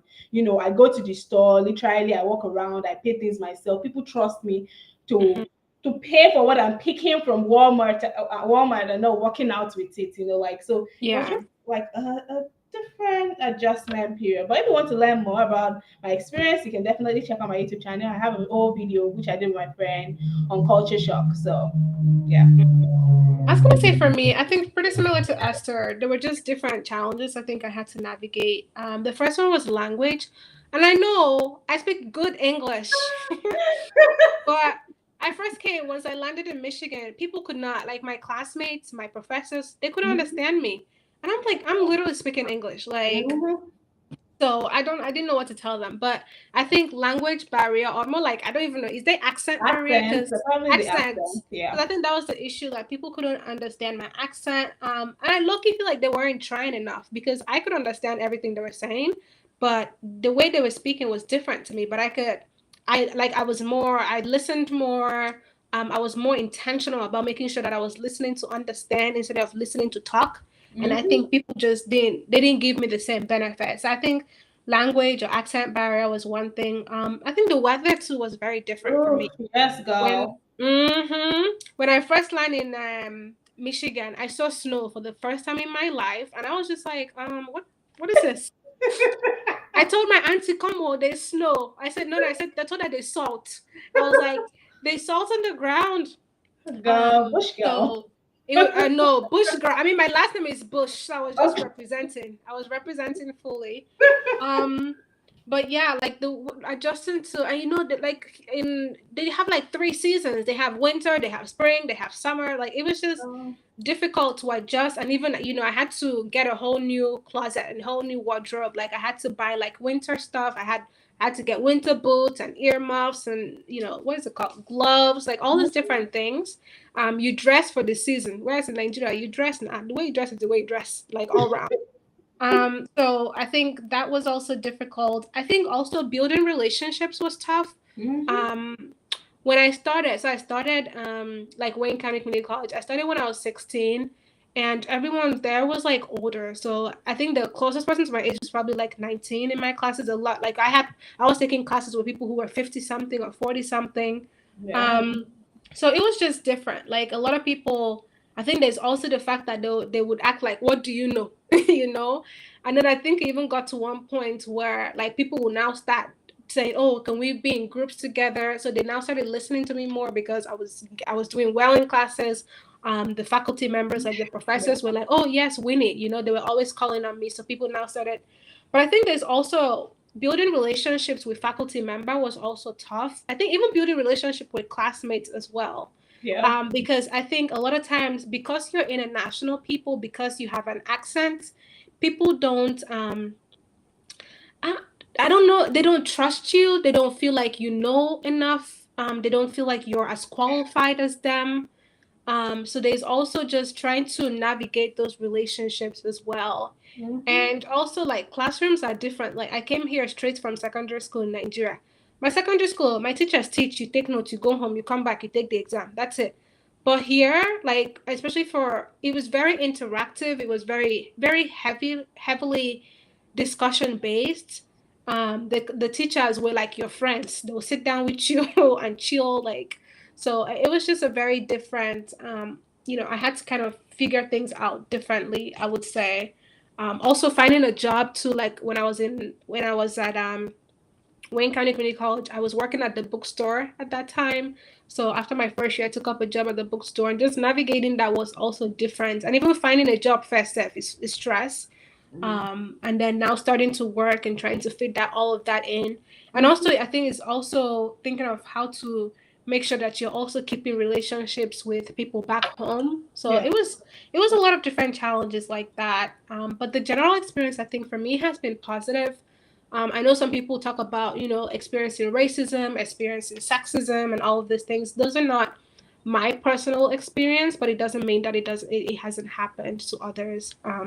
But yeah, Essence, do you want to add anything else? Yeah, I think I fully resonate with like most of the things you said. And although like, I personally too have not experienced like blatant racism, however, there have been like microaggressions, Mm-hmm. that I've experienced in some ways, even if it's in the classroom, like that aspect of people just, I guess maybe sometimes because of maybe where you're from or your accent, like they just Yeah. assume maybe you don't really know what you're doing at first. Mm-hmm. until later on, and then they're like, oh, she knows what she's doing, like. Yeah. Yeah. So, and also I think the idea of friendship here is a bit different than it Mm-hmm. is Say that like again. back home. So it took a bit of adjusting to, and how I could not just literally knock on anybody's door or just be like, hey, what's up? Want to hang out? Like, Mhm. but yeah, I think it just took some adjusting to. However, my experiences here have been positive as well, overwhelmingly positive, I must add, and I'm really grateful for that. Yeah. Yeah. Okay, we have a question from Peter. So, Peter, he says, if you're given a full scholarship, is there still a need for one to apply for a student job as an undergraduate? Hmm. I would I say mean, go. sorry. Oh, I would say so. I got a full scholarship. So at Jackson State, I was on a full ride, and like I said, they paid tuition, room and Mhm. board, and they also gave me $1,000 for books. I still got an undergraduate job because for me, I think it helps you build experience. So like I worked at the international office for them for 20 hours a week, and with that, I was helping them. Like sometimes they'll even like depending on what language you speak, you could help them with like translation from your language or even transcripts equivalency. But with the undergraduate office in my undergrad, I was helping them do like different events. So we were putting on like fashion shows. We just did different conversations to help international students integrate into life in America. So like even conversations like me and Esther are hosting right now, we would kind of have these kind of sessions to help them as well. I was also helping them with like their social media platform. So yes, so I wouldn't say there is a need to apply for a student job in undergraduate, but I think it helps you get that experience. It helps you get work experience to build. And I think when you are thinking of applying to like a full-time job or thinking of applying to graduate school, like they're able to see like this is somebody that can balance multiple things at the same time. But I Mhm. also wanted to mention that before I turn it over to Esther, it's good to make sure that that is not detrimental to your study. At the end of the day, go, you are there to get a degree. You're there to get that bachelor's degree with the highest GPA you can probably get, and making sure that you're also building relationships with people. So as long as you're doing that, if you feel like you're doing that and then you're able to take on a job, yes, do it. But if you have a fully funded scholarship and you're like, no, I just want to concentrate on my study, then do that. But I think it does help for people to see that work experience on your resume. Esther? Yeah, I think I agree with what Winnie just said. I would say yes. My response to that question is yes. I think a lot of most undergraduate students that I know, even students that I supervise, Mm-hmm. they they have jobs, right? I mean, I supervise them because they are working, so they owe jobs to even assist that little stipend, right? Yeah. That you get, and you're able to just buy some things for yourself, get some Mm-hmm. snacks, some food, because it's rare to as an undergraduate to get the full scholarship that will give you monthly stipend. Yeah. Yeah. So you might need a job to supplement that full scholarship if you get it. Mm-hmm. But yeah, I think you should apply for the job, if not for the money, but for the experience. Exactly. Exactly. For sure. Okay. Peter also asks us another question. He says, is it compulsory to learn foreign languages as an international relations student? Hmm. See, this is relative to the international relations cost. Yeah. However, I think to get admitted, you don't need to have that.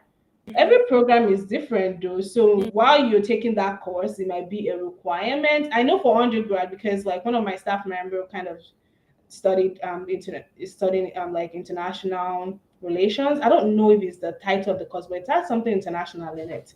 Um and they are taking a foreign language, they're taking a Spanish course. I know they're taking like Spanish and Arabic course to Mm-hmm. supplement that, because if you're in the international relations field, there's an expectations that you have to deal with something related to diplomacy, Yeah. international diplomacy and things like that. And having that foreign language knowledge would be beneficial. So Mm-hmm. I would say, I don't know if it's a requirement for you to get admitted. I don't think so. If you're looking for like an undergraduate degree or even a graduate degree, however, you might do it as part of your coursework. It might be one of your requirements. Yeah. And I think even when I did, because I did my undergraduate here, Mhm. they required you to take some sort of, but I mean, it was different. So they require you to take like a foreign language, but I got it waived. So like because I did French all through high school, so Yeah. I submitted that transcript, so they waived it. So even like I'm not speaking specifically to international relations, but I think just in general.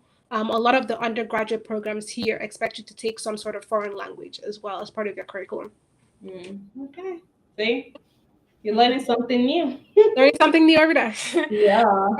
Okay, let's see. More questions. Yeah, I don't see any more questions. Yep. But we still have more questions to Yeah. answer here.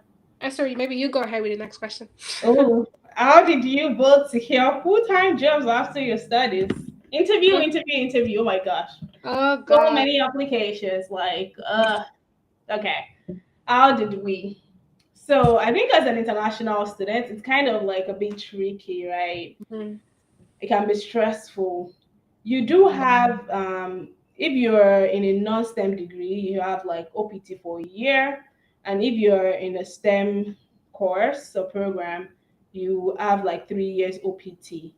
So I think that's one way you can work while after you've graduated here in the US through OPT.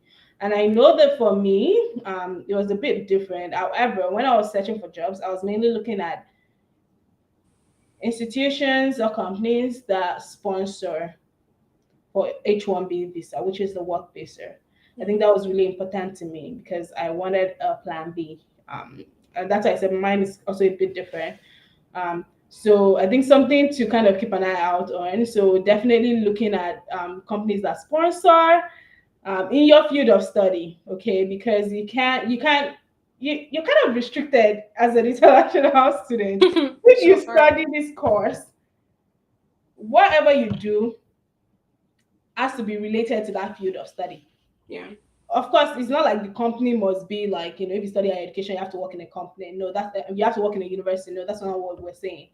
However, your job description has to be related. You have to be able to connect it. Yeah. So you can't, let's say you can't do like, how do I put it now? You can't do accounting and then you say you want to become a teacher of Hmm. English. Like, nah, you can't do that. I have to go back to school. Yeah. Yeah, you have to go back to school for that. So I think to Mhm. secure jobs, apply to a lot of schools. First of all, do that research, identify companies that are sponsoring for H1B visa, and then apply to those companies or institutions, and then interview with them first round, second round, third round, depending on how the company or the institution does it, and then Mhm. secure the offer. Yeah. So, I don't know. I feel like if I start saying my Your journey, story. it's going to be so long. And I know this Yeah. is a Q&A. Hmm.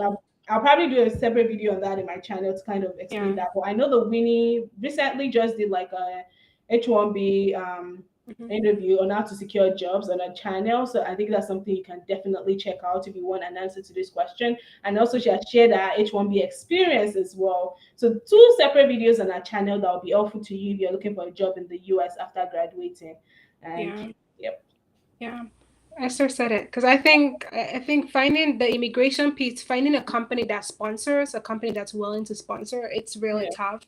So yeah, so check out those videos as well. I think that would be helpful. Okay, we Mhm. have some questions here to take. Oh, Um, so this is a comment. So someone says, Rahul, he says your videos are very informative and helpful as well. Way to go. Um, thank you. and then this one says, can a master's degree holder use only his or her first degree during PhD application process in a STEM program? It is possible, okay? It is possible. There are some schools that are for STEM, even non-STEM, but depends on the institution, depends on the program. Some admit you with just a bachelor's degree. However, when Yeah, you're admitted, you can earn a master's degree along the way in the process. PhD. Yes, Mm-hmm. the PhD. There are so many schools like that. I know, like I did a video, like maybe fully funded PhD in economics, where And those schools don't require you to have a master's degree in order to get admitted. You can get admitted with just a bachelor's degree. Of course, Yeah. if you have a master's degree, of course, maybe it might improve your chance, it might not. You never can tell. Mm. Every institution is different. Some of those schools will explicitly state it. You do not need a master's degree in order to get admitted. Yeah. Apply with just your bachelor's degree. We only need a 3.0 Yeah. GPA for you in order to get admitted, and maybe like the strength of your application as well. Mm. But yes, you can use just your first degree. If you have your master's degree, then definitely add it on. You can put it there. If you have not gotten it at the time, you can put, Mhm. May, like expected May 2022 Yeah. or something. You can put it on there, but it's possible. So it depends on the institution or on the department or the program Mm. itself, because there's so many STEM programs. I don't know which one you're definitely Yeah. looking I for, but know.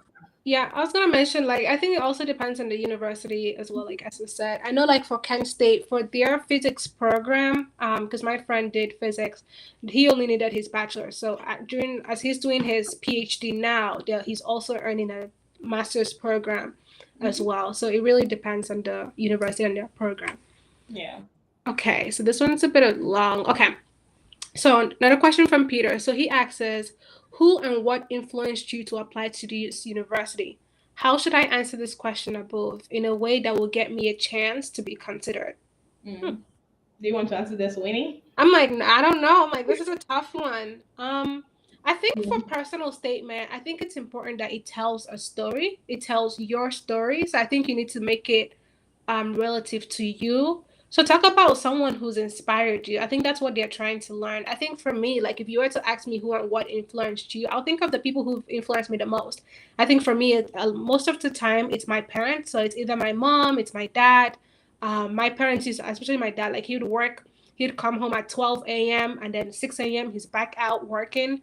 So I could talk about, how he's influenced my life. He's influenced me to be hardworking, to be resilient. So I think it needs to be your story. It should, you should convey your story, convey your passion. Um, yeah, I don't really know. Like I don't know. I don't feel like we should be answering the question for you. I think you need to be Exactly. thinking. You should be thinking about answering it for yourself. It should be your story in a Mm. way. Yes. And Mm-hmm. for me, it's really important, right? So you don't just be like, oh, my dad influenced me and I Mm-hmm. decided to apply. That's Yeah. not how you answer that question. Mm-hmm. You explain how. Oh, If yep. it's your dad, how has that person Mm-hmm. influenced you? Mm-hmm. Like, what influenced you? Like, Yeah. is it the What? Yep. program? Is it the Mm-hmm. curriculum? Is it the institutional ranking? Is it the location? Yeah. For instance, this reminded me of like maybe a visa question that people that a lot of people answer, and they're like, okay, so why the US specifically, not Exactly. other countries? And I know, Yeah. like, even though I was not asked that question during my interview, for me, Mm-hmm. I prepared for it, and I was like, okay, this is why the US specifically. So not just like, oh, Yeah. but because the US was the only at the time, Mm-hmm. the US was the only country that was offering my program of study. There was one school in the UK that was offering it. However, the program was not rigorous enough. And that was how I Mm-hmm. kind of explained it in preparation for that. So you Yeah. don't just state the what, you Yeah. state how they've influenced you. If it's Exactly. your sister, or maybe you're watching my YouTube channel, and you're like, okay, she just chronicles influenced Yeah. me. But how? Don't just say she just Mm-hmm. chronicles influenced me to apply and I decided to apply. Mm-hmm. No. Yeah. How? What stood out? What does she just chronicles say that Mm-hmm. influenced that decision to apply? So I Yeah. think that's how I would advise you to answer that Mm-hmm. question. Explain, give details, and don't just state that yes, this person said I should apply, so I applied. Yeah. Yeah. Definitely going to how. Yeah. Yeah. Okay, our next question is from Michael. So Michael asks, he says he found some schools that still have their fall 2022 application for higher education, Mm. but despite tuition waiver, health insurance, and housing, their stipends for assistantship is really low, like 9K. Uh, uh, So, uh. That so is he not. now, right? He now says 9K dollars for a year. Is it advisable to go for such schools and their ranking seems low? Mm. So, you said I said 9K is not low because literally your housing is being covered. You have health insurance Mm-hmm. covered. You're not paying for any other thing again. No. Yeah. You're only getting like you're not paying for literally any other thing. Mm-hmm. I mean, some schools give people $15,000 stipend, and housing is not covered, health insurance is not covered, Exactly. and they say it's a livable wage. That's what I'll say. And for me, is the stipend, does it seem low? Yes, it seems low. However, housing is a huge expense. Yeah. Literally, to find an apartment here in the US, you're going to, if you're sharing it, maybe you pay like $500 Mm-hmm. per month if you're sharing that apartment. And if you're alone, you pay like $1,000. You Yeah. still pay for water, you pay for light, you pay for water and sewage, or depending on the apartment. So that is not low if your housing is being covered, your health insurance is being covered. Health insurance alone is like Expensive. very expensive. Like the cheapest you will get is like at least $500, and that Mm-hmm. one does not really cover any premiums or anything like that. A Yeah. lot of schools require you to have like $2,000 in like Mm-hmm. health insurance, like 1,500 and above health insurance. So I think that's not low. If they're covering housing, health insurance, they're waiving your tuition. You're not paying for anything. Literally, you're just getting 9,000, keeping it in your pocket. You Not won't 9,000, maybe like 7 after oh, tax, exactly. And but still a lot. Yeah. it's actually a lot. And you can, what the most you will spend in a month is $300. And I think with 9,000, maybe you'll be getting like $800 in a month, because I assume it to be paid over like 10 months or 9 months, because you get summer off. Mm-hmm. So I don't Yeah. think that is low if they're covering I your don't think that's tuition, low. And I think, insurance, and housing. yeah, yeah.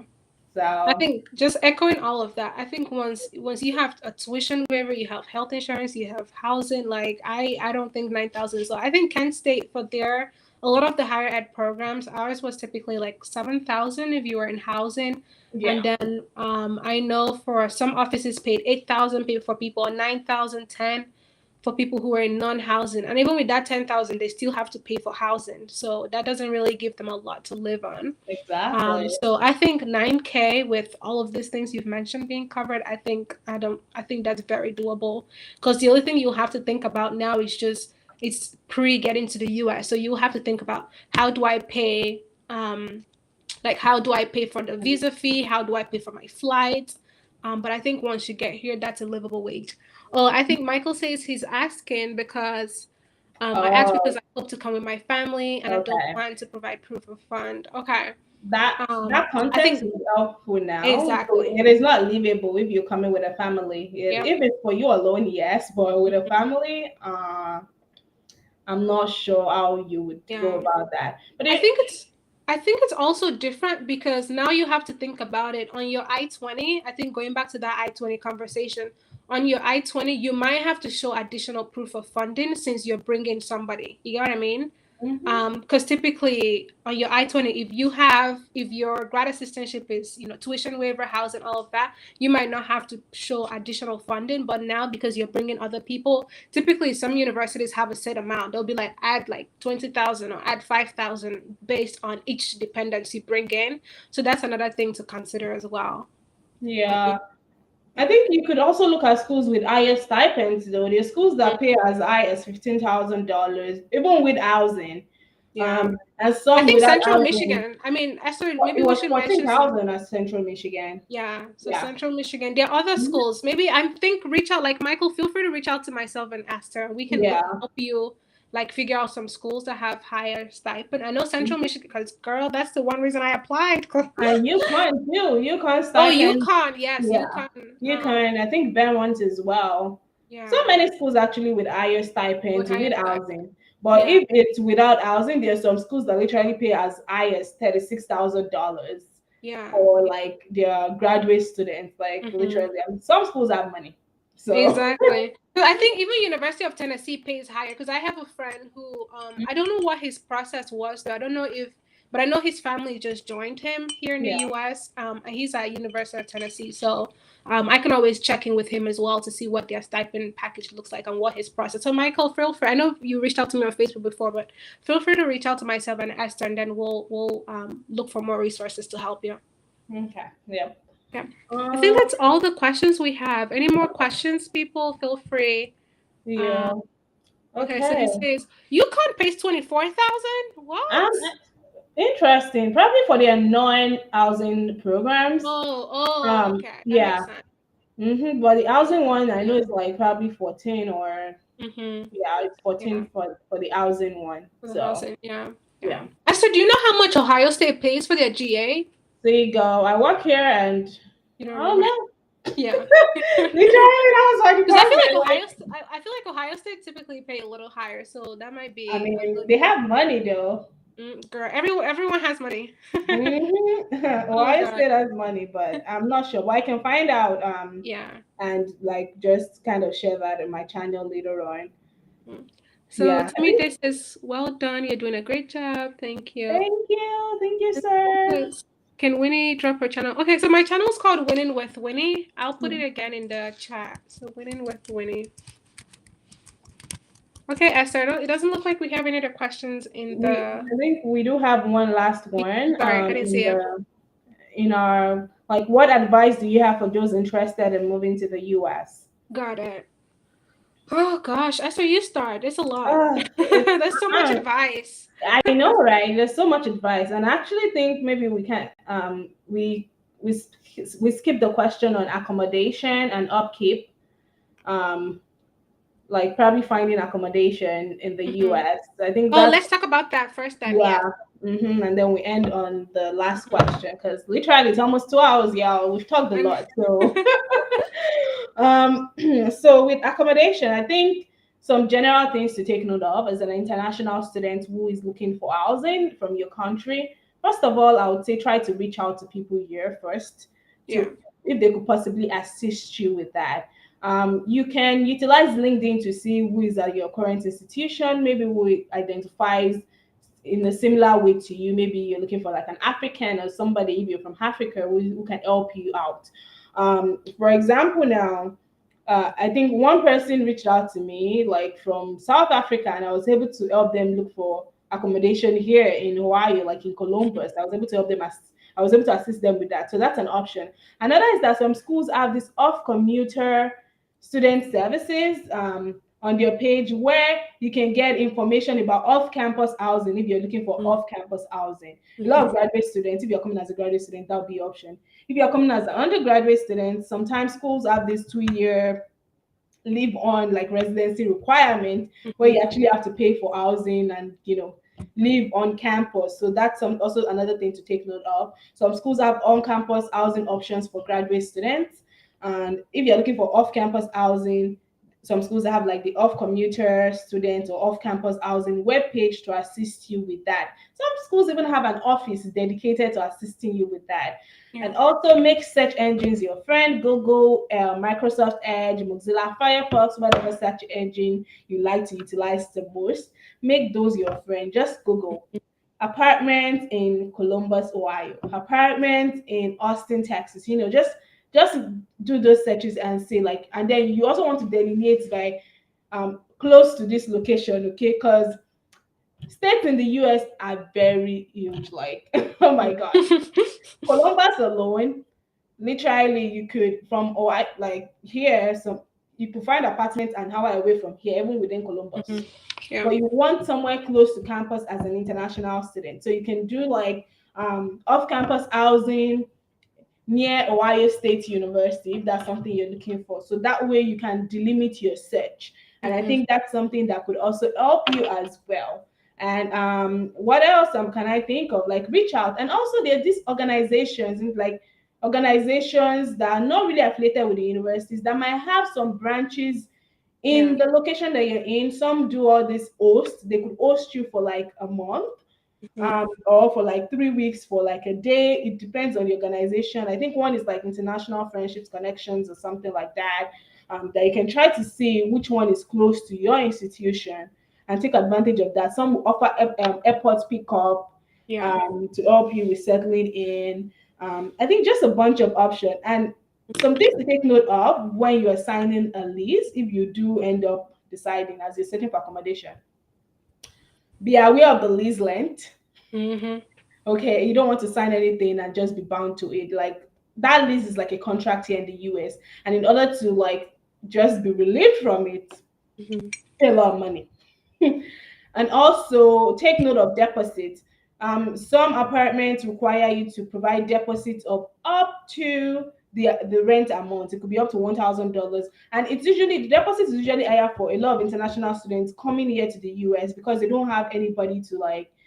They don't have a guarantor. One, Mm-hmm. you don't have like a social security number. You don't have a credit score, and you might not have a guarantor who owns the house here in the US who can help you sign. Yeah. Um, if you don't have a credit score or a social security number, because those are some things that they require to sign, to sign for an apartment here. So I think just keep that in mind overall. I think lease length, security deposits, location of the apartments, Mm-hmm. the cost of the apartment. Also check reviews online, but don't rely solely on reviews because you get confused and you never sign up for any apartment. So yeah, I think what am I missing, Winnie? If you have anything to add. I think you've covered majority of it. I was also going to mention, even talking to your international office, I know like here at Kent, they provide like a list of some off-campus apartments that are pretty close by. And like Esther mentioned, there are Facebook groups as well that could be helpful. And then if you come here, which I don't advise, but if you're here before you get housing, like there's also like different universities, they'll have like bulletin boards where people post like, looking for a roommate and stuff like that. But there's also websites. There are also like websites or apps. So there's like apartments.com, Yeah, there's Zillow, there's also different sites where you can find apartment. yeah, But like Esther mentioned, especially if you don't have a car, like it's good to be close to campus. Um, but yeah, I think credit score also having, because I feel like all the apartment that me I've had, they've always been running your credits. So I know like a lot of times for international, so a lot of people come here, you don't have a credit. hmm But that's like Esther said, that might make them make you pay more money, basically. But yeah, so I think those are some of the things to think about when you're looking for accommodation. But like, if I know, like some of my friends in undergrad, most of them were American students, so I think they had that luxury. But like our scholarship included housing, but some people wanted to like move in with their boyfriends or their girlfriends, so they would move off campus and pay for housing. Like if your scholarship includes on campus housing, be cool, take it on campus housing. Like don't let that go to waste. Basically. Esther, what's next? What do we want to do next? I think we just have the last question, and oh yeah, we have some comments. Oh, we have some comments. I'm sorry. Yeah, we have Cecilia TV who said Mm. yay, and Oh yeah, I'm late, yay. I see but that. I'm thanks for late. joining Welcome. us. Exactly. Thanks for joining still. You're never late. Yeah, so We were yeah. just early. We were early. That's it. Mhm. And then someone says, oh, she says, great information, guys. Thank Thank you. you. And Dutton said, good job, guys. It has been very informative. Thank you Oh, so thank you. much. Thanks, Yeah. Dutton. And then And the yeah. last one said, thanks for this vital information. Thank you. We appreciate it. And then Peter says, thank you. Thanks, Peter. Thanks for joining. Yes. Okay, Esther, over to our last question. Everyone, it's about to Mhm. be our last question. So if you have any final questions, anything Yep. if it's a question, if it's a comment, or you're just like, oh Mhm. my gosh, you guys, where have you guys been? Let us know in the comments. But Esther, let's go ahead with the final question. Advice. What advice do we have for those interested in moving to the US? This is a Do long you? one, oh. I know. See, if you ask me for advice, I could literally spend an hour on giving you advice, but I wouldn't do that to you today. So, I think very important is for you to do your research, Mm-hmm. like know what is important to you, know your priorities, know your like must haves or like Mm-hmm. maybe things that you can let go of. Like I said, like for me, I had some negotiables and I had some non-negotiables. I think some things I usually like tell people to ask themselves, like, are you open to studying in any city, Mm-hmm. any location, any institution, or are you this person that you're like, this, I want this particular standard or something? So establish Yeah. your negotiables. Mm-hmm. How much money are you willing to spend, first of all, if any, right? How much money do you have, first of all? That way you could kind of figure out maybe institutions that have free application. Some institutions have like free application week for you to take advantage of. They provide full funding, some don't provide full funding. So it's so different and it really differs. And also like what else can I say? I think just take note of the application requirements, application deadline. I think that's really important. Don't over procrastinate, and emphasis on over procrastinate. You can say nothing, don't procrastinate, because I know many people like to procrastinate, okay? But don't overdo it. Try to do it on time, like complete your application on time. Ask, don't be afraid to ask questions. I think that's Mm-hmm. really, really important. Do not be afraid to ask questions. um and just overall, I think don't doubt yourself. That's one thing I would say, like, do not be afraid to put it all out there. Don't doubt yourself. Don't second guess yourself, and it's fine if you have low grades. Mm-hmm. um it's totally fine. Okay, how have you been able to supplement those low grades? You Yeah. can provide an explanation on your personal statement. You can talk about your low grades in your personal statement and talk about how you've been able to improve so far, or maybe like what work experience you're doing to augment that, so just don't think like, oh, I have this grade, I can't get it. Don't doubt yourself. First try. Like, think about this. Like, don't say like, what's the worst that could happen? What's the best that could happen if I try? That's Mm. what you should ask yourself. Okay, motivational Oh speaker. gosh, see, I told you, I start talking, I go off tangent. So let me just stop here and leave some room for you to talk so that we can wrap up this I don't conversation. even think I have any more. Like I feel like you said a lot of the things. But like as I said, the first one is research. Just research, man. Like whatever you want. I feel like in America, it's just getting the information and getting the right information. Mm-hmm. Um, so making sure that you're researching, making sure that you're asking questions. Like now, Esther and myself, there's other YouTubers, there's Google, there's the universities you're trying to apply to. Like making sure that you're doing your research, and also don't be shy about reaching out to people. We're all here to help each other, to help support each other. So while I might not know the information, I know Esther. Esther might not know the information. She doesn't know the information. She knows other people that might. So don't be afraid to utilize the resources and utilize the people that you have connections with. But I also think it's very important to put in the work. Don't expect that, oh, because Esther and myself, that we need to be able to, we'll be the ones to find you the university and then you just apply. Like, this is your experience. It can only be what you make of it. So utilize us as your resources, utilize other people as your resources, but do your own research. At the end of the day, this is your life, this is your story. So put in that work. And then I guess lastly, I would just say it's just like ask questions. If you need help, ask questions, ask people for help. But I think just be sure of what you want. Like if you know that you cannot afford to study in the US, apply to different universities, apply for that funding opportunities that they have. Like that's what I realized. Like after I finished, from WC3, I realized like I can't apply, like I don't have the finances to put myself through my bachelor's. My parents didn't have it at that time. That was how I found out that there were so many universities that offer full funding. So just making sure that you're applying yourself and you're putting 110% into looking for what you want. Like people always say, America is the land of opportunity, and truly it is, but you have to be willing to do the work to get that opportunity. You have to be willing to do the research needed. You have to be willing to ask the tough questions. You also have to be willing to accept no sometimes. No doesn't mean never, it just means no at that particular time. So, yeah. Another motivational speaker in the house. Oh, sis, I'm just trying to get on your level, sister. I'm just trying to be on your level. Okay, yeah, and I think with that, if nobody has any more questions for us, we've come to the end of our live session today. It's an all 2 hours, y'all. We talked for I two know. I can't hours. believe it.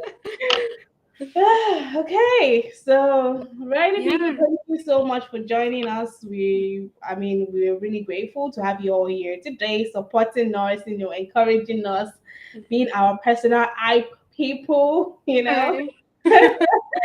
But yeah, and what else? Do you have any other thing to say, Winnie? No, just thank you, everyone. We appreciate it. Thank Yeah, y'all.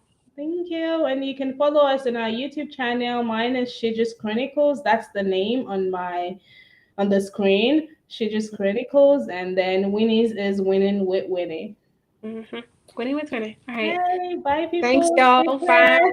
Bye.